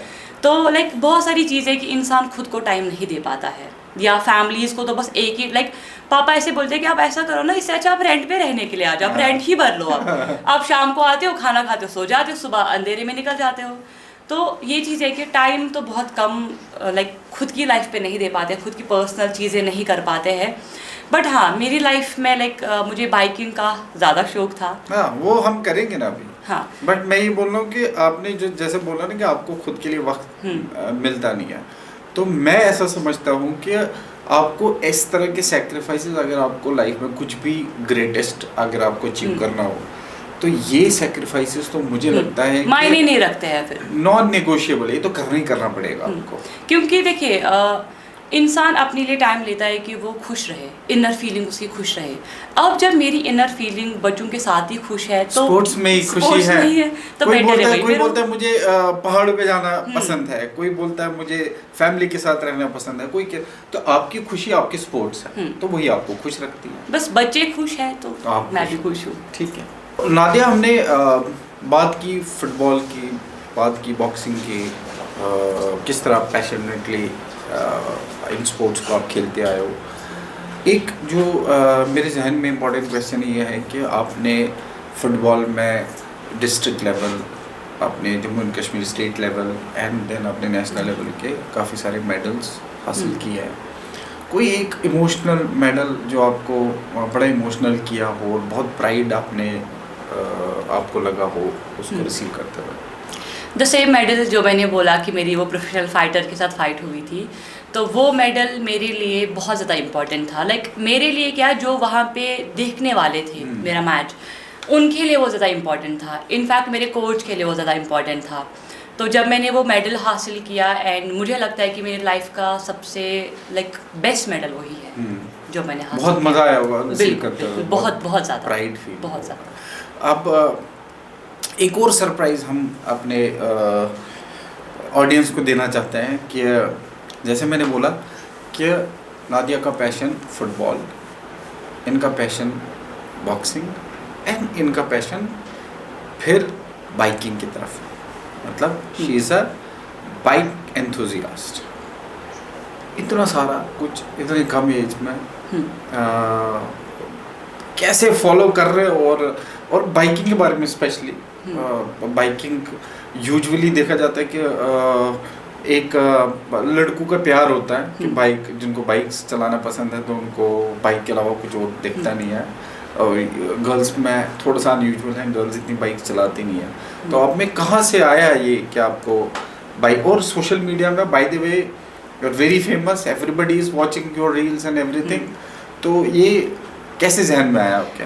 बाइकिंग का, मैं तो बाइक चलाती थी पहले से ही, लाइक मैंने सीखी थी नॉर्मली, बट फिर मेरे पास अपनी बाइक तो नहीं थी कि मैं कंटिन्यूअसली राइड वगैरह नहीं कर पाती थी। फिर मुझे बहुत अप्रोच आते थे कि आप जो राइडिंग क्लब्स हैं, तो वो मुझे बोलते थे कि आप हमारे साथ आया करो, नो डाउट आपके पास बाइक नहीं है, आप हमारे साथ आया करो राइड्स पे। तो मैं 1-2 बार ही उनके साथ गई, पर कहीं ना कहीं मुझे लगता था कि बाइक राइडिंग एक पीस ऑफ माइंड है। जब आप राइड करते हैं, आपका जो माइंड है वो बिल्कुल फ्रेश हो जाता है। लाइक ऐसा लगता है कि अब मैं इसके बाद और बहुत बड़ा काम कर सकता हूँ या कर सकती हूँ। तो वही है कि मैं बाइकिंग में हूँ, मैं नॉर्मल राइडर ही रहना चाहती थी कि जैसे बाइक है, कभी मेंटल हेल्थ लाइक इश्यूज़ आ जाते हैं, क्योंकि फैमिली इश्यूज़ या अपने लाइफ के कुछ पर्सनल इश्यूज़, या फिर हम ग्राउंड जाते हैं, ग्राउंड में इश्यूज़, या बॉक्सिंग में वहाँ पे इश्यूज़, तो वो एक इंसान को मेंटल हेल्थ बहुत डिस्टर्ब करता है। तो कहीं ना कहीं मुझे लगता है कि जब भी मुझे ऐसा होता है, जब मेरा मूड ऑफ होता है, तो मैं अपनी बाइक निकालती हूँ एंड मैं unnecessary, no plan, no map, no road, nothing, just go for the ride, go with the flow. तो मैं राइड के लिए जाती थी एंड मुझे काफ़ी सुकून मिलता था कि नहीं, मैं राइड करके आई। तो फिर पापा बोलते थे, हाँ तुम तो आ गए तेल फूंक के, क्या ही करना है और कहाँ जाना है वो तो पता है नहीं। बट वो मेरा स्टार्टिंग था कि मैं ऐसे ही राइड करती थी। फिर जब मैं क्लब्स के साथ जुड़ी तो वो लोग ऑफ रोड भी जाते थे, वो संडे राइड्स जाते थे, तो मैं भी उनके साथ जाने लगी। फिर उसके बाद मैंने अपनी बाइक भी ली एंड मैंने जब बाइक ली तो मेरे दिमाग में बहुत थॉट्स आए कि मुझे कौन सी बाइक लेनी चाहिए, क्या लेना चाहिए। एंड देन यहाँ से मैं ऑफ रोडिंग करती थी। ऑफ रोडिंग में लाइक इतना मज़ा है, इतना सुकून है, लाइक लगता है कि हम कुछ तो करके आए हैं। सो मैंने फिर ऑफ रोड ही बाइक ली थी, एक्सपल्स, तो मैं उसी से ऑफ रोड करती थी। एंड जब भी हमारे लड़के लाइक जाते थे राइडिंग के लिए तो मैं एक ही लड़की उनके साथ होती थी, अगेन वही बात। तो कहीं ना कहीं उनको लगता था कि शायद से मैं ये वाला पाथ जो ये वाला पैच जो है मैं नहीं निकाल पाऊँगी। एंड एक सीन मुझे याद है जहाँ पे हम लोग सोनमर्ग गए थे, तो वहाँ पे लाइक हम क्या करते हैं, लोग हमेशा चाहते हैं कि रोड अच्छा होना चाहिए तभी हम जाएंगे, और हम बोलते हैं कि रोड खराब होना चाहिए तब हम जाएंगे। हम बिल्कुल खराब वाला रोड फॉलो करते हैं। तो बिल्कुल रोड अच्छा था जहाँ से हम नीचे गए थे, वापस भी उसी रोड से आ सकते थे। तो लड़के ऑफ रोडर्स हैं, उन्होंने बोला हम भाई इस रोड से जाएंगे। मैं नीचे ही हूँ तो मेरे साथ और एक लड़की भी थी और एक लड़का भी वहाँ पे था, बाकी लोग चढ़े थे। एंड उसमें से 2 लड़के थे जो गिर गए, like while riding that path, वो लोग बीच में गिर गए। एंड मेरे को शिवरिंग हो रही है कि भाई मैं तो नहीं जा पाऊँगी इस रोड से, ये तो पॉसिबल ही नहीं है, लड़के गिर गए तो मैं क्या करूँ। तो नीचे अब जो एक बॉय था उसने मुझे बोला, मैं उसको बोला यार बताओ क्या करूँ मैं, अब चढ़ूँ या नहीं चढ़ूँ। तो उसने बोला कि बस एक चीज़ दिमाग में रखो, क्लच नहीं पकड़ना, थ्रॉटल नहीं छोड़ना, इतना आप करोगे कुछ नहीं होगा। एंड मैंने बोला चलो ठीक है, मैं देखते हैं। मेरे दिमाग में आया ठीक है गिर जाऊँगी तो कोई बात नहीं है, उठाने वाले यहाँ पे बहुत सारे हैं तो कोई इशू नहीं, चलो लेट्स ट्राई। एंड अगर मैंने इस टाइम पे ट्राई नहीं किया तो शायद से मैं फिर दोबारा ऑफ रोड फिर कैसे करूँगी, डर तो निकालना पड़ेगा। एंड मेरे पास वो वीडियो भी है, वो मैंने पोस्ट भी किया है।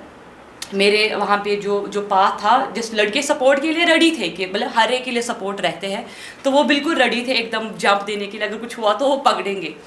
एंड आई वॉज लाइक उस रोड पे इतने ज़्यादा पत्थर थे, लाइक क्या नहीं हुआ उस रोड पे। एंड फाइनली जो ही मैंने स्टार्ट किया मैं पूरा टॉप तक गई। एंड मैं बिल्कुल नहीं गिरी ना, मैंने दिमाग में था क्लच नहीं पकड़ना, थ्रॉटल नहीं छोड़ना। एंड मैंने एकदम से वो रोड पार किया। फिर मुझे सब बोलते हैं अरे आप तो बहुत अच्छे ऑफ रोडर हो। मैं बोल रही हूँ हाँ मैं बहुत अच्छी हूँ, जबकि ऑफ रोड से मुझे डर लगता था बहुत ज़्यादा। पर जितना जितना मैंने किया उतना ज़्यादा मुझे काफ़ी अच्छा लगा। इनफैक्ट कभी मेरा मूड बहुत ज़्यादा डाउन रहता है कि क्योंकि देखिए अगर हम किसी के साथ बात शेयर करेंगे तो सामने वाला उस चीज़ को क्या समझेगा, मे बी वो इमोशनल वाला ये लेगा, सब उसको लगेगा शायद इमोशनल सपोर्ट के लिए आ गई या ऐसा कुछ। तो उससे बेटर है खुद को खुद ठीक करो। तो मैं बाइक निकालती हूँ एंड राइड करती हूँ, जिससे मेरा हेल्थ ठीक रहता है। आपका मतलब ये स्टोरीज क्योंकि एक मूवी जैसी तो लग रही है ऑनेस्टली कि ऐसा बोलते हैं कि पैशन को जब हम एक्सप्लेन करते हैं, नॉर्मली पैशन की डिफरेंट अपने पर्सपेक्टिव्स लोगों के होंगे, but to me passion is love what you do, not do what you love. तो बेसिकली आप जो भी करते आए हो आपने उसको पैशनेटली फॉलो किया है, पैशन बनाया है, इसी वजह से उसमें आप अच्छे करते आए हो। और ऑफ कोर्स ऊपर वाले का करम भी, अल्लाह का करम भी है कि वो आपको हर टाइम साथ चलता गया और आपको जगह जगह पे सपोर्ट कर। जैसे कोई ना कोई ऐसा बंदा, जैसे आपने बोला कि फुटबॉल के टाइम किसी ने कुछ बोला तो आपको मोटिवेट कर गया, बॉक्सिंग के टाइम कोई किसी ने कोई टिप दी तो आपको माइंड में रह गई, बाइक राइड के टाइम किसी ने कोई टिप दी, बहुत इम्पोर्टेंट रोल रखता है जिससे कि उसी टाइम किसी ने टिप दी आपके माइंड में रह गया, वो क्रॉस कर गया। तो वो टिप इज डिवाइन, बिल्कुल वो आपको मिलती गई। आपको ऐसा लगता है कि आप लाइफ में रिस्क टेकर हो? बहुत ज़्यादा। हाँ बहुत ज़्यादा। समटाइम्स आपको ऐसा लगता है कि यार ज़्यादा हो गया इस बार, मुझे इतना रिस्क तो नहीं लेना चाहिए था। वो तो मुझे कई बार लगा है, लेकिन तभी दिमाग में आता है कि नहीं नादिया, आज नहीं तो कभी नहीं, ये तो करना ही, चाहे कुछ भी हो, तुम गिरो मरो पड़ो जो भी होगा, पर ये तो करना ही करना है। एंड मैं करती हूँ। जिद मेरे अंदर बहुत ज़्यादा है, तो ये सब में होना चाहिए। हाँ जो चीज़ है वो करो। हाँ देखिए जिद हर एक के अंदर होना चाहिए, पर वो जिद उस काबिल होनी चाहिए। लाइक फॉर एग्जाम्पल, हाँ जैसे कि मेरी जिद अच्छी चीज़ों के लिए है, अब अगर मेरी वही जिद बुरी चीज़ के लिए होगी तो वो मेरे लिए अच्छा नहीं है। सो अगर अच्छी चीज़ है उसको फॉलो करो, हाँ उसके लिए आप अपना पूरी जान लगा दो, पर लगाओ अच्छी चीज़ के लिए, तो बुरी चीज़ तो चाहिए भी नहीं। जैसे मैंने बोला ना कि आपकी लाइफ अभी तक की, हालांकि आप छोटे हो, अभी यंग हो, और अभी तक का जो सफ़र रहा है ना, ये मूवी से कम है नहीं। मुझे ऐसा लगता है कि ऑफ कोर्स ऑफ़र भी आए होंगे, आते भी रहेंगे, और आइडियल है ये, क्योंकि बहुत सारी स्पोर्ट्समैन की ऑलरेडी स्टोरी बन चुकी है। बिल्कुल। और जम्मू एंड कश्मीर हिंदुस्तान का ताज है, और इसमें एक ऐसी लड़की जो बहुत अनयूजुअल पाथ्स फॉलो करते हुए, बहुत डिफरेंट पैशंस को फॉलो करते हुए इस लेवल तक पहुँचे। तो आई होप एंड प्रे कि बड़े प्लेटफॉर्म्स जैसे बड़ी मूवी, बड़ा डायरेक्टर हमें कोई सुन रहा हो जिसको लगे कि इस पर मूवी बननी चाहिए, और वो आपके लिए नहीं, वो मेरी जो पर्सनल ख्वाहिश है कि वो इस वजह से बने कि हमारी सोसाइटी में जितने भी लोग समझते कि अनरियलिस्टिक है, नहीं हो सकता है, लड़की आगे नहीं बढ़ सकती, इन फील्ड्स में नहीं बढ़ सकती, इस तरह नहीं कर सकती, वो ऑलरेडी आप अचीव कर चुके हैं, कर भी रहे हैं आप। तो आई होप कि वो मूवी भी हमें जल्दी सुनने को मिले कि आप एक मूवी बन रही है। इंशाल्लाह। बहुत उम्मीद है मुझे। और क्योंकि बात करते चले तो आप पे एक बुक भी है, जो बुक आपकी लाइफ में फ्लिपकार्ट पे है, आपकी लाइफ पे बनी हुई है और लिखी गई है, जो first female footballer of Jammu and Kashmir के नाम से है। फ्लिपकार्ट पे जिन लोगों को नादिया के बारे में पढ़ना है कि इनकी लाइफ में क्या क्या चीज़ें रही हैं, तो सब कुछ उस बुक में है। आपको फ्लिपकार्ट पे जाना है, बुक करनी है और ख़रीद लेनी है। तो आपको लाइफ में बहुत सिंपल तरीके से इनकी लाइफ में क्या चला है, कैसे हुआ है, क्या क्या इन्होंने फॉलो किया, वो सब उस बुक में है। तो कम उम्र में ज़्यादा अचीव, मैं तो दुआ कर रहा हूँ कि आप हाईएस्ट लेवल पे जाए। कम उम्र में ये सारी चीज़ें आप ऑलरेडी अचीव कर चुके हो। ये जो आप मैंने बात की है कि रिस्क टेकर आप हो, आपने लाइफ में बहुत अलग अलग टाइम में डिसीजंस लिए हैं। हर वो डिसीजन जो बड़ा डिसीजन आपने लाइफ में लिया है, तो क्या उसमें आप कंसल्टेशन के साथ डिसीजन लेते हो और फाइनल वो करते हो जो आपका मन करता है, या you can seriously consider someone कि इन्होंने ये बोला है तो मुझे ये करना चाहिए? नहीं, ऐसा तो नहीं है कि लाइक बाकियों से सुन के मैंने कुछ किया हो आज तक। हाँ, अलबत्ता ये बात है, अगर मुझे लाइक स्पोर्ट्स करियर में कुछ भी करना होता है, या फॉर एग्जांपल मैं बताऊँ, आज अगर मैं यहाँ पे आपके पास आई हूँ तो सबसे पहले मैंने अपने अब्बू से बात की है, क्या मुझे जाना चाहिए या मुझे ये चीज़ करना चाहिए, और वो मुझे समझाते हैं हमेशा कि कैसे करो कैसे करो। सो वो चीज़ें है कि खाली मैं उन्हें बताती हूँ, एंड एट द एंड जैसे कि अब्बू से मुझे 1-2 प्लस पॉइंट्स मिल जाते हैं, पर एट द एंड मुझे कहीं ना कहीं लगता है कि जो मुझे पसंद होता है मैं वही करती हूँ। सुनती मैं सबका हूँ, इवन अगर मैं अपने फ्रेंड सर्कल में बोलूँ कि ऐसा ऐसा है, क्योंकि देखिए कोई होता है कि वो बोलता है कि हाँ this is good for you, go for it. कोई बोलता है कि अरे छोड़ो ना, इससे क्या होगा, आपका टाइम वेस्ट होगा, 2-3 घंटे तुम बैठोगे बोलोगे तो क्या होगा, तुम्हें कुछ मिल रहा है। तो जब मैं बोलूँगी फॉर एग्जाम्पल नहीं बस नॉर्मली, फिर क्या फ़ायदा है जाने का। फिर मैं बोलती हूँ नहीं यार, ऐसा भी है ना कि अगर मैं कहीं पे बोलूँ बाकी सुनेंगे, क्या पता उनकी लाइफ बदले, तो बेटर है मैं अपनी लाइफ के 2 घंटे तो दे सकती हूँ, फिर अगर बाकियों का माइंडसेट बदल सकता है तो बेटर है कि मैं वो चीज़ करूँ, एंड फिर मैं वो चीज़ एक्सेप्ट करती हूँ। तो बट आप नादिया, क्या ऐसी चीज़ें आपकी पर्सनालिटी में टिल डेट आपको लगता है कि आप में ये ट्रेट्स हैं जो आपको स्ट्रॉन्ग बनने में हेल्प किया हो, डिसीजन मेकिंग में हेल्प किया हो, और आगे बिगर एंड बेटर ग्रो करने में हेल्प किया हो? कौन सी ऐसी चीज़ें हैं जो आपको लगता है कि आप में है, जो लोगों में होनी चाहिए, जिन पे लोगों को इन सलाहियतों पे काम करना चाहिए? जब कोई सामने वाला मुझे देखता है, उसको लगता नहीं है कि इसके अंदर डीप इतना कुछ है, वो जस्ट देखते हैं नॉर्मली, हाँ ऐसे ऐसे तो ठीक है, बट मुझे लगता है कहीं ना कहीं मेरे अंदर एक पूरा समंदर है जहाँ डूबने के लिए ऑक्सीजन चाहिए, एंड बिना ऑक्सीजन के आप जा नहीं सकोगे, तो उतना डीप कोई जाता भी नहीं है। एंड मैं भी कोशिश करती हूँ कि मैं थोड़ा रिजर्व ही रहती हूँ, क्योंकि देखो मैं तो अपनी बात बोलूँगी, फिर सामने वाला उस पर क्या रिएक्ट करेगा, उससे तो कुछ होने वाला है नहीं। एंड मुझे लगता है कि जो एक गट्स चाहिए एक इंसान के अंदर, वो मेरे अंदर खुद मैं ही हूँ। बिकॉज मैं आपको बताऊँगी, वाइल प्लेइंग या बॉक्सिंग के टाइम पे या फुटबॉल के टाइम पे, जब मुझे लगता था, लाइक फुटबॉल का एक इंसिडेंट मुझे याद है, 2018 में हमारा नेशनल था हरियाणा के साथ, उन्हें 20 गोल्स की नीड थी, एंड उन्होंने हमें 22 गोल्स मारे, नॉट ए जोक। तो मैं जब ग्राउंड में हूँ, लास्ट के लाइक सेकेंड राउंड चल रहा है, मैं ऐसे देख रही हूँ पूरा टीम मेरा सब बैठ गए हैं। मैं कैप्टन थी, मैं खड़ी हूँ ग्राउंड में, मैं इतना लड़ रही, मैं पूरे ग्राउंड को अकेले दौड़ रही हूँ। मेरे दिमाग में एक ही चीज़ आ रही है कि नादिया नहीं, मुझे करना पड़ेगा, ये मेरी रिस्पॉन्सिबिलिटी है। नो डाउट वो लोग थक गए, मुझे ही करना पड़ेगा, कुछ भी हो मुझे करना है। सो वही मुझे हमेशा याद दिलाता है कि नहीं Nadia, you have to do, आपको करना पड़ेगा टिल द लास्ट विसल, करना ही पड़ेगा। सो वो चीज़ मुझे लगता है कि मेरे अंदर वो बेस्ट पॉइंट है कि जो मैं हमेशा फॉलो करती आई हूँ कि लाइक कभी कभार मुझे किसी चीज़ से बहुत ज़्यादा डर लगता है, फिर मैं बैठती हूँ लाइक सोचती हूँ खुद को कि क्या करना चाहिए, नहीं करूँ क्या करूँ, फिर ख्याल आता है कि नादिया तू इसी चीज़ के लिए बनी है, तुम्हें तो करना ही पड़ेगा। फिर मैं बोलती हूँ कि हाँ मैं रेडी हूँ, मैं कर लूँगी।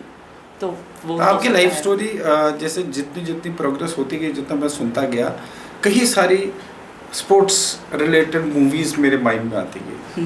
वन दंगल, जो बाल कटने वाला आपने इंसिडेंट बताया। टू आप चक दे, जो शाहरुख खान की मूवी थी, उसमें कुछ इंसिडेंट रिलेट करते हैं। थ्री, अब जो आप बोल रहे हो कि एज ए कैप्टन आपको खड़ा रह के फ्रंट से लीड करना पड़ा, वो कपिल देव साहब की मूवी थी 83, उसमें 183 रन उन्होंने लास्ट में मारे थे, जो वेस्ट इंडीज़ से, जो 83 में फाइनल जीते थी इंडिया, फर्स्ट वर्ल्ड कप जो इंडिया जीती थी उसमें। तो लीड फ्रॉम द फ्रंट आपके माइंड में, मतलब यही पर्सनालिटी मेरा ख्याल है आपकी, कि आप नहीं वेट करते हो कि कोई और सिखाए, आप चाहते हो कि आप लीड करें। तो ये पर्सनालिटी का एक ट्रेट है आपको जो लगा कि हमेशा काम आया आपके? बिल्कुल बिल्कुल, हमेशा काम आया, चाहे वो कोचिंग फील्ड में हो, चाहे वो प्लेइंग करियर में हो, चाहे वो रियल लाइफ में हो, नॉर्मली ज़िंदगी में। तो ये लाइक कभी मुझे कोई बोलते भी है अरे छोड़ो ना, आपको क्या करना है, बाकी लोग हैं वो देख लेंगे, पर मैं बोलती हूँ देखो जो बाकी करेंगे, अगर उन्होंने वो सही तरीके से नहीं किया, एट द एंड बात मेरे पे आएगी। तो बेटर है मैं ही करूँ, मैं ही उनको बताऊँ कि भाई ऐसे करो ये चीज़ें। तो मुझे वो लगता है, मेरी हमेशा कोशिश रहती है कि मैं दूसरे को सिखाऊँ वो चीज़, क्योंकि मैंने लाइफ में पास में बहुत कुछ देखा, अच्छी चीज़ें भी देखी, बुरी चीज़ें भी देखी। तो बेटर है कि अगर मैं किसी को अच्छा गाइड करूं, वो आगे अगर अच्छा करे वो हमारे लिए अच्छा है, लाइक मेरी इनर फीलिंग के लिए वो अच्छा है कि ठीक है मैंने अगर उसको कुछ बोला, इसने सही फॉलो किया एंड उस चीज़ से हमारा नुकसान नहीं हुआ। सो वो मैं करती हूँ। अमेजिंग। आप मतलब बहुत डिफरेंट फील्ड में रहे हो, और एक जो मुझे समझ में आता है कि हमारे वुमेन मतलब नेशनल टीम में यहाँ कोच बनना it is not an achievement. आप कैसे देखते हो? क्योंकि मेरे हिसाब से it is not only an achievement, it is a history in making, कि आप पहले कोच, और वो भी 19 साल, जस्ट 19 ईयर ओल्ड गर्ल, जिसकी हमारे यूपीसीएस स्टेट सर्विसेज में 21 से 22 साल से पढ़ना शुरू करते हैं, 23-24 में करियर बनाने शुरू करते हैं। आपने ठीक ठाक अपनी ज़िंदगी स्पोर्ट्स को दी, एंड देन 19 साल में आप कोच बने। कैसे देखते हो इसको? आप हिस्ट्री देखते हो या सिर्फ अचीवमेंट देखते हो इसको? अगर हम देखेंगे है तो history, it is an history. हाँ, बट अगर मैं अब देखूं तो अचीवमेंट भी है। सो अगर हम दोनों चीज़ों को ही दिमाग में रखते हैं तो बेटर कॉम्बिनेशन हो सकती है। सो वो चीज़ है। अब आते हैं कि जो आप सोशल मीडिया पे बहुत ज़्यादा you are very famous because of your sports, because of your spirit, कि आपके हर साइड की एक वाइब्रेंट पर्सनालिटी आपकी। तो क्या लगता है कि मतलब किस तरह का इम्पैक्ट आप दे पा रहे हो यूथ को, या जो आप लोग आपकी तरफ वापस आते होंगे, कुछ पूछते होंगे, are people connecting to you?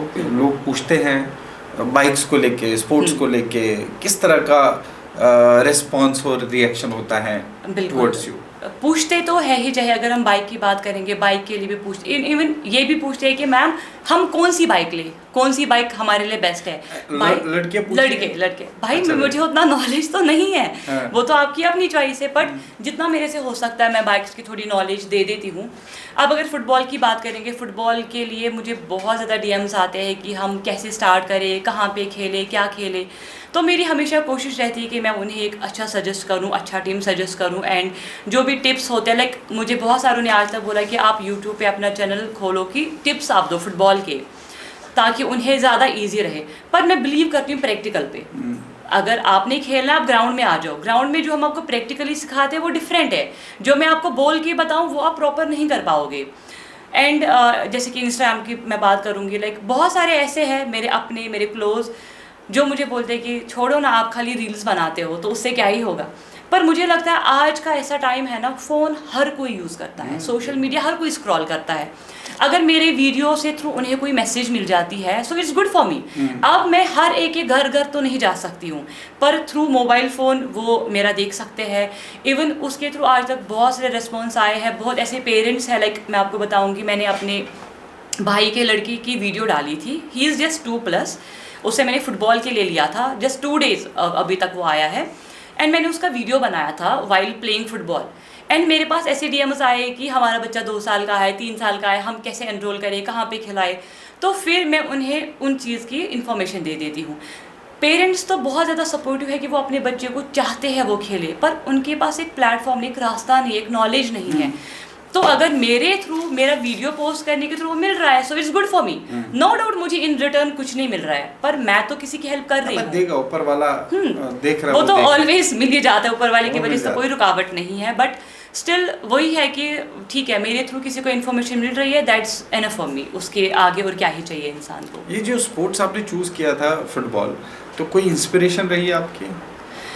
Football जब मैंने खेला था एंड मैंने तब वीडियो मैच देखा था टीवी पे, एंड मेरी नज़र सबसे पहले एक प्लेयर पे पड़ी। एंड मुझे नहीं पता प्लेयर कौन है, क्या है।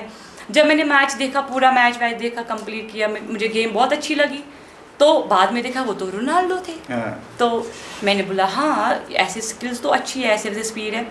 फिर बाद में मैंने और एक मैच देखा तो वहाँ पे मुझे मेसी साहब दिखे। एंड मैं कंफ्यूज हुई, अब मुझे फॉलो किसको करना चाहिए। फिर मैंने अपने अंदर देखा मेरे अंदर क्या है, एंड मुझे पता चला मेरे अंदर तो दोनों ही चीज़ें हैं। तो मैं दोनों को ही फॉलो करती हूँ, मेसी भी फेवरेट, रोनाल्डो भी फेवरेट है, तो वही दो इंस्पिरेशन है। तो अगर दोनों कहीं पर पॉसिबल हो कि दोनों का इवेंट हो और आपको दोनों में एक ही जगह चूज करने को रोनाल्डो रोनाल्डो और अमेजिंग। आई होप कि आपको जल्दी से जल्दी मौका मिले उनसे मिलने का, और अगर आप रिलेट कर पाते हो कि वो जो उन्होंने जो हाइट्स अचीव की है। सब लोग बोलते हैं कि रोनाल्डो और मेसी में फ़र्क क्या है कि वो नेचुरल फुटबॉलर है और इन्होंने अपने आप को बनाया है। मेसी का गॉड गिफ्टेड है, बट ऐसा नहीं कि गॉड गिफ्टेड है तो फिर कुछ नहीं किया है, मेहनत तो करी है ना। Of course. बट आप ये समझते हो कि मेसी जो है गॉड गिफ्ट है उसके पास? उनके पास गॉड गिफ्टेड फुटबॉल भी है, प्लस उन्होंने 3 साल की एज से फुटबॉल खेलना शुरू किया था। हमारे इंडिया में 6 साल के बाद शुरू करते हैं। बट अगर हम वही चीज़ बचपन से ही बच्चे को देंगे तो मेसी है। हमारे इंडिया से भी तो वैसे प्लेयर निकल जाएंगे। आप सुनील छेत्री को देख लीजिए, हमारे इंडिया के प्लेयर है, काफ़ी अच्छे प्लेयर है। नंबर 3 पे है रोनाल्डो, मेसी है, सुनील छेत्री। तो वाई नॉट कि हम उन्हें भी फॉलो करें। सो ये चीज़ें हैं कि ऐसा नहीं है जी god gifted is okay, but उसके पीछे उन्होंने मेहनत की है, उन्होंने अपने आप को बनाया है। अब सब लोग यही देखते हैं कि रोनाल्डो तो बचपन से ही उन्होंने मेहनत की है, ऐसे किया वैसा किया, उन्हें तो मेसी को गॉड गिफ्टेड है, उन्हें ज़्यादा स्ट्रगल नहीं करना पड़ा। पर अगर हम डीपली जाएंगे, स्ट्रगल तो दोनों ने ही किया है, दोनों ही बेस्ट प्लेयर्स हैं। तो हमें वो चीज़ ही लेके जाना चाहिए कि without struggle, without hard work आप कुछ अचीव नहीं कर सकते हैं। आपको लगता है कि इतनी बड़ी कंट्री है, 140 करोड़ की आबादी है हमारी कंट्री में, और बेस्ट 3 में अगर देखा जाए तो हमारा फुटबॉलर भी है, और हाँ, लेकिन हम इस प्लेटफॉर्म को, इंटरनेशनल लेवल के प्लेटफॉर्म को पे नहीं जा पाते। क्या कमी है और किन चीज़ों पे आपके हिसाब से, नादे के हिसाब से इंडिया को काम करना चाहिए जिसमें हर चीज़ में हम इंटरनेशनल लेवल पे उस लेवल पे हैं जिस लेवल पे होना चाहिए? एक्सेप्ट मुझे ऐसा लगता है लेमैन में कि हम फुटबॉल में उस लेवल पे नहीं है जैसे इंटरनेशनल लेवल है। बिल्कुल। लेकिन टैलेंट की कमी हम में है नहीं। देखिए, टैलेंट की कमी तो बिल्कुल नहीं है, पर मुझे लगता है कि इंडिया में एक चीज़ होना चाहिए, जैसे कि इंडिया टीम जो है, जो कंट्री को रिप्रेजेंट करता है, वो ग्रासरूट लेवल से ही होना चाहिए। अगर इंडिया टीम में अंडर 13 की टीम खेलेगी तो आप इमेजिन करें वो अंडर 13 जब 17 में पहुंचेगी या 19 में पहुंचेगी या उसके बाद सीनियर में पहुंचेगी तो कितना कुछ बदलाव आ सकता है। जैसे क्रिकेट में हो रहा है एग्जैक्टली सेम हो। हाँ बिल्कुल, टूर्नामेंट्स होने चाहिए, सबसे पहली बात है। मेंस के लिए तो बहुत होते हैं, वुमेंस के लिए बहुत कम होते हैं। इवन अभी तो चलो कश्मीर से बाहर तो हो रहे हैं, मैं आपको बोलूँगी मैं दिल्ली में भी बहुत रही हूँ, दिल्ली में कोई ऐसा दिन नहीं है जिस दिन लड़की प्लेयर का मैच नहीं होगा। एंड हमारे कश्मीर में साल में एक टूर्नामेंट आता है, दैट्स अ नेशनल। एंड उस नेशनल के लिए प्रिपरेशन हम कहाँ से करेंगे, वो रोड मैप नहीं है, तो वो हमें पहले होना चाहिए। हमें नेशनल से पहले कैंप लगता है 20-22 दिन का, और उस 20-22 दिन में भी लड़की 15 ही दिन अटेंड कर पाती हूँ, इश्यूज़ रहते हैं बहुत सारे। तो 15 दिन की ट्रेनिंग से क्या आप नेशनल टीम को जिता सकते हैं? नहीं होगा पॉसिबल। हमने कश्मीर जो सीनियर टीम है आज तक नेशनल्स में 2 मैच जीते हैं, 2 ही बारी जीते हैं। 23 में मैं नेशनल टीम में थी, वहाँ पे मैंने ही लद्दाख के अगेंस्ट गोल किया था एंड हमने वो मैच जीता। उससे पहले भी एक गोल किया था, वो जीता था। उससे पहले हमने 2022 में, तब हमारे पास कुछ बाहर के प्लेयर भी खेल रहे थे, तब हमने किसी टीम को तो गोल मारा था, वो मैच जीता था। यही है कि अगर हम प्रॉपर प्रिपरेशन थ्रू नहीं जाएंगे, मेरा ये मानना है कि लाइक स्पोर्ट्स काउंसिल को क्या करना चाहिए, उन्हें बाज़ाब्ता एक टीम रखना चाहिए जिसकी ट्रेनिंग पूरे साल तक हो। हाँ, अगर वहाँ पे 40 बच्चे आते हैं, आपको चुनने तो 20 ही है एट द एंड, पर वो उसी में से निकले, आप उन्हें थ्रू ईयर ट्रेनिंग कराए। फिर जब आपका नेशनल का टाइम आता है, चलो ठीक है थ्रू ईयर अगर आप नहीं भी करवाते हैं, जब नेशनल का टाइम आता है, नेशनल से 3 मंथ पहले से ट्रेनिंग कैंप शुरू करो। एटलीस्ट वो बच्चे पूरा प्रॉपर, उनका जो कॉम्बिनेशन है वो पूरा सेट बैठे, तब जाके हम खेल सकते हैं, जीत सकते हैं कोई मैच। तो हम तो उम्मीद कर रहे हैं कि हमारी जो नेशनल लेवल की टीम है इंटरनेशनल लेवल तक जाए, और जैसे हम क्रिकेट में डोमिनेट करते हैं पूरे वर्ल्ड को, उसी हिसाब से हम फुटबॉल जैसे स्पोर्ट्स में भी डोमिनेट करें। और हम उम्मीद करते हैं कि हर वो इंसान जो स्पोर्ट्स में अच्छा करना चाहता हो, आप जैसे सेल्फ ड्रिवन हो, सेल्फ मोटिवेटेड हो, वो अच्छा करे। और साथ ही मैं चाहता हूँ कि जो जम्मू कश्मीर के जो बच्चे हैं जो स्पोर्ट्स को आगे बढ़ना चाहते हैं, क्योंकि इसके बाद एक छोटा सा राउंड और होगा, सेगमेंट होगा, और मैं चाहता हूँ कि आप उन सारे बच्चों को, उन सारे पेरेंट्स को एक मैसेज दे दो कि कैसे पेरेंट्स को बच्चे को मोटिवेट करना चाहिए, हेल्प करनी चाहिए, और कैसे बच्चे को अपना माइंडसेट क्लियर रखना चाहिए। जो बच्चे होते हैं उनके दिमाग में थॉट्स बहुत ज़्यादा होते हैं, करियर को लेकर या एजुकेशन को लेकर या स्पोर्ट्स को लेकर, पर पेरेंट ही एक ऐसा है जो उन्हें एक प्रॉपर वे दिखा सकता है। तो पेरेंट्स ने ऑलरेडी बहुत कुछ देखा होता है, तो पेरेंट्स का बड़ा रोल यहाँ पे काम आता है। फॉर एग्ज़ाम्पल, अगर कोई बच्चा है, उन्हें माइंड में 3 स्पोर्ट्स है, समझो क्रिकेट, फुटबॉल या बॉक्सिंग, हम यही 3 स्पोर्ट्स की बात करेंगे, पर बच्चा चाहता है वो बास्केटबॉल खेले, पर पेरेंट क्या कहता है कि नहीं जी आपने फुटबॉल ही खेलना है, तो बच्चा डिस्टर्ब हो जाता है, कंफ्यूज हो जाता है। हाँ, उसको मतलब बच्चे को नहीं होता है कि नहीं भाई मुझे तो ये खेलना ही नहीं है। ये मैंने बहुत देखा है, हमारे पास कुछ बच्चे आते हैं फुटबॉल के, मेरा सबसे पहला रोल है, मैं बच्चे को पूछती हूँ कि वाई फुटबॉल, आप क्यों फुटबॉल खेलना चाहते हो? तो कोई बच्चा बोलता है कि नहीं जी मुझे शौक है फुटबॉल में, ऐसा बनना है, उसके जैसा बनना है, इसके जैसा बनना है। पर कोई तो बोलता है ये तो घर वाले बोल रहे हैं ना खेलो, मैं तो क्रिकेट खेलना चाहता हूँ, पर घर वाले बोल रहे हैं फुटबॉल खेलो। तो वहाँ पे मैं उनके पेरेंट्स से बात करती हूँ कि जी आपके बच्चे को क्रिकेट का शौक है, क्यों कर रहे हो बच्चे का मन खराब? ऐसे बच्चा आपका ग्रो नहीं होगा। या कोई ऐसा होता है कि हमें तो स्पोर्ट्स ही नहीं पसंद है, पर हमें तो जानबूझ के लाया जाता है। फिर मैं उन्हें समझाती हूँ कि स्पोर्ट्स बहुत अच्छा है आपके लिए, आपके हेल्थ के लिए अच्छा है। अगर आप पढ़ते हो, थक जाते हो, माइंड लाइक ऐसा कभी लगता है कि बस अब तो कुछ भी समझ नहीं आ रहा है, तब बुक्स बंद करो, 1 घंटा ग्राउंड में जाओ, अपने आप को ठीक करो, फिर दोबारा पढ़ो। ऐसे मैं उनको समझाती हूँ कि स्पोर्ट्स भी अच्छी चीज़ है आपके लिए। सो ऐसा मैंने आज तक बहुत किया है, एंड इतना है कि रिजल्ट मुझे बहुत अच्छा मिला है। काउंसिल करते हो? हाँ, मतलब काउंसिल कर, बिल्कुल। एंड फिर वही चीज़ कि जो पेरेंट्स ही है, पेरेंट्स का ही रोल है सबसे बड़ा कि बच्चे को इस चीज़ के लिए मोटिवेट करना, क्योंकि अगर पेरेंट्स ने बोला कि नहीं जी नहीं खेलना तो बच्चा नहीं कर पाएगा। सो पेरेंट्स ही एक बड़ा रोल है जो बच्चे का करियर बना सकता है। अमेजिंग।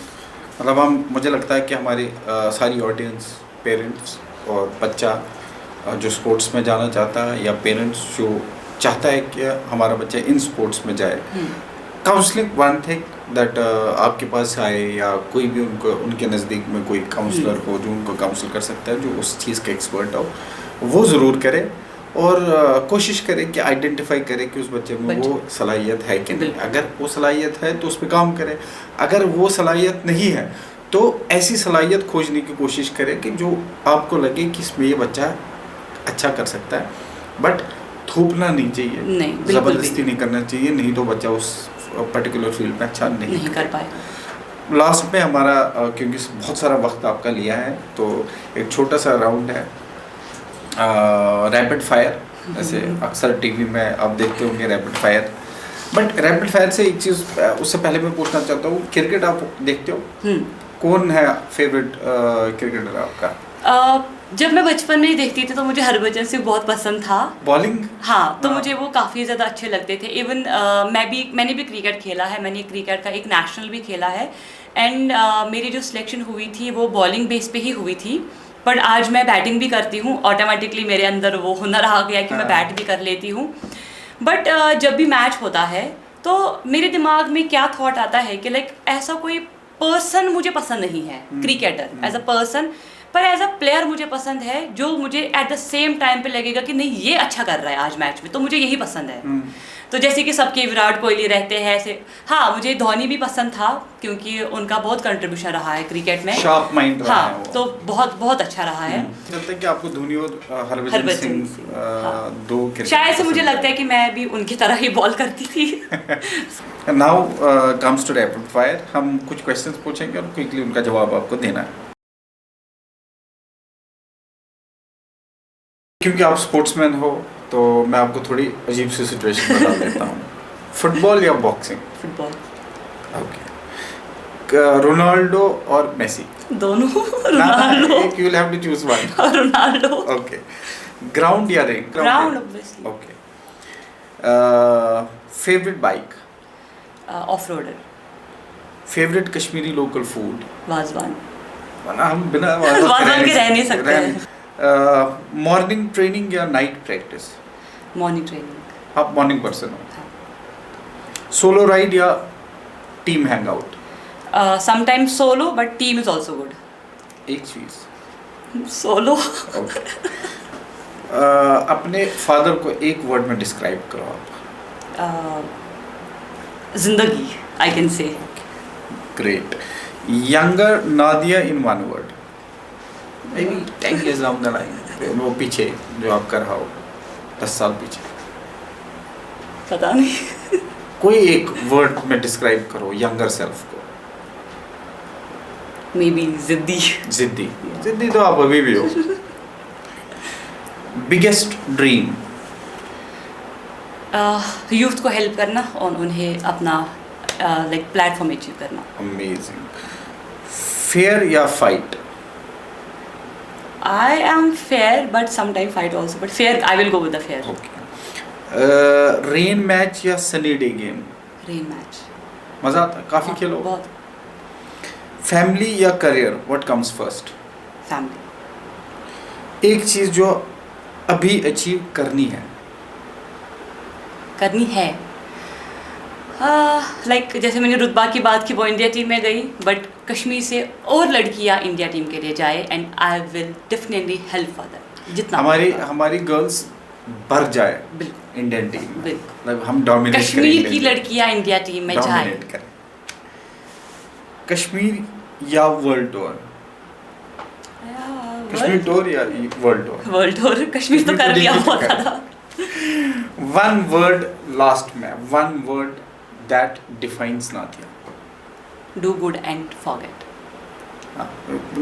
नेकी करो दरिया में डाल। अमेजिंग। मतलब इतनी सारी बातें हमने आपसे की हैं, इतना सारा। मैं पर्सनली बोल रहा हूँ, मैं I am from a very different background, but जो मुझे चाहिए, जो सिविल सर्विसेज के एस्पिरेंट को चाहिए, किसी भी कॉम्पिटिटिव एग्ज़ाम के या किसी भी वॉक ऑफ लाइफ में किसी को अचीव करने के लिए चाहिए, वो ये माइंडसेट है जो आपके पास है। और हमारी दुआएं आपके साथ हैं। हम चाहे कि आप जो चाहो लाइफ में, ऑफ कोर्स आपने जो भी चाहा है वो आपने अचीव भी किया है, और जो आपकी ज़िद है वो बेहतर है हमारे लिए भी और आपके लिए भी, तो वो फुलफ़िल होते रहे, हमारी यही दुआ है। और साथ ही मैं सारे हमारी ऑडियंस हैं उनको रिक्वेस्ट करूँगा कि हम एक लिंक भी डाल देंगे आपके प्रोफाइल का, कि जो सा सवाल किसी पेरेंट को करना है, किसी बच्चे को करना है, स्पोर्ट्स से रिलेटेड हो या करियर काउंसलिंग से रिलेटेड हो इन टर्म्स ऑफ स्पोर्ट्स, वो इनको डायरेक्ट पूछे, वो हमें मैसेज में डाले, वो कमेंट करे। हम कोशिश करेंगे इनसे कनेक्ट करने का, और अगर आप डायरेक्ट इनको करते हो तो हम रिक्वेस्ट करेंगे कि आप इन बच्चों को ज़रूर जवाब दीजिएगा और इनको फॉलो कीजिए, क्योंकि यही ज़िद आपको आगे जाके बेहतर और बेहतर बनाएगा लाइफ में। तो थैंक यू सो मच। आप लोग ज़्यादा से ज़्यादा शेयर करें, लाइक करें, सब्सक्राइब करें और इस पर्टिकुलर पॉडकास्ट को हर इंसान तक पहुंचाएं। मैं बस यही उम्मीद में कि आपकी अभी तक की लाइफ जर्नी वो सब तक पहुंचे, और दूसरी उम्मीद मेरी यह है कि हम जल्द से जल्द नादिया पे मूवी बड़े प्लेटफॉर्म पे, बड़ी स्क्रीन पे देखें। Thank you so much. Thank you so much.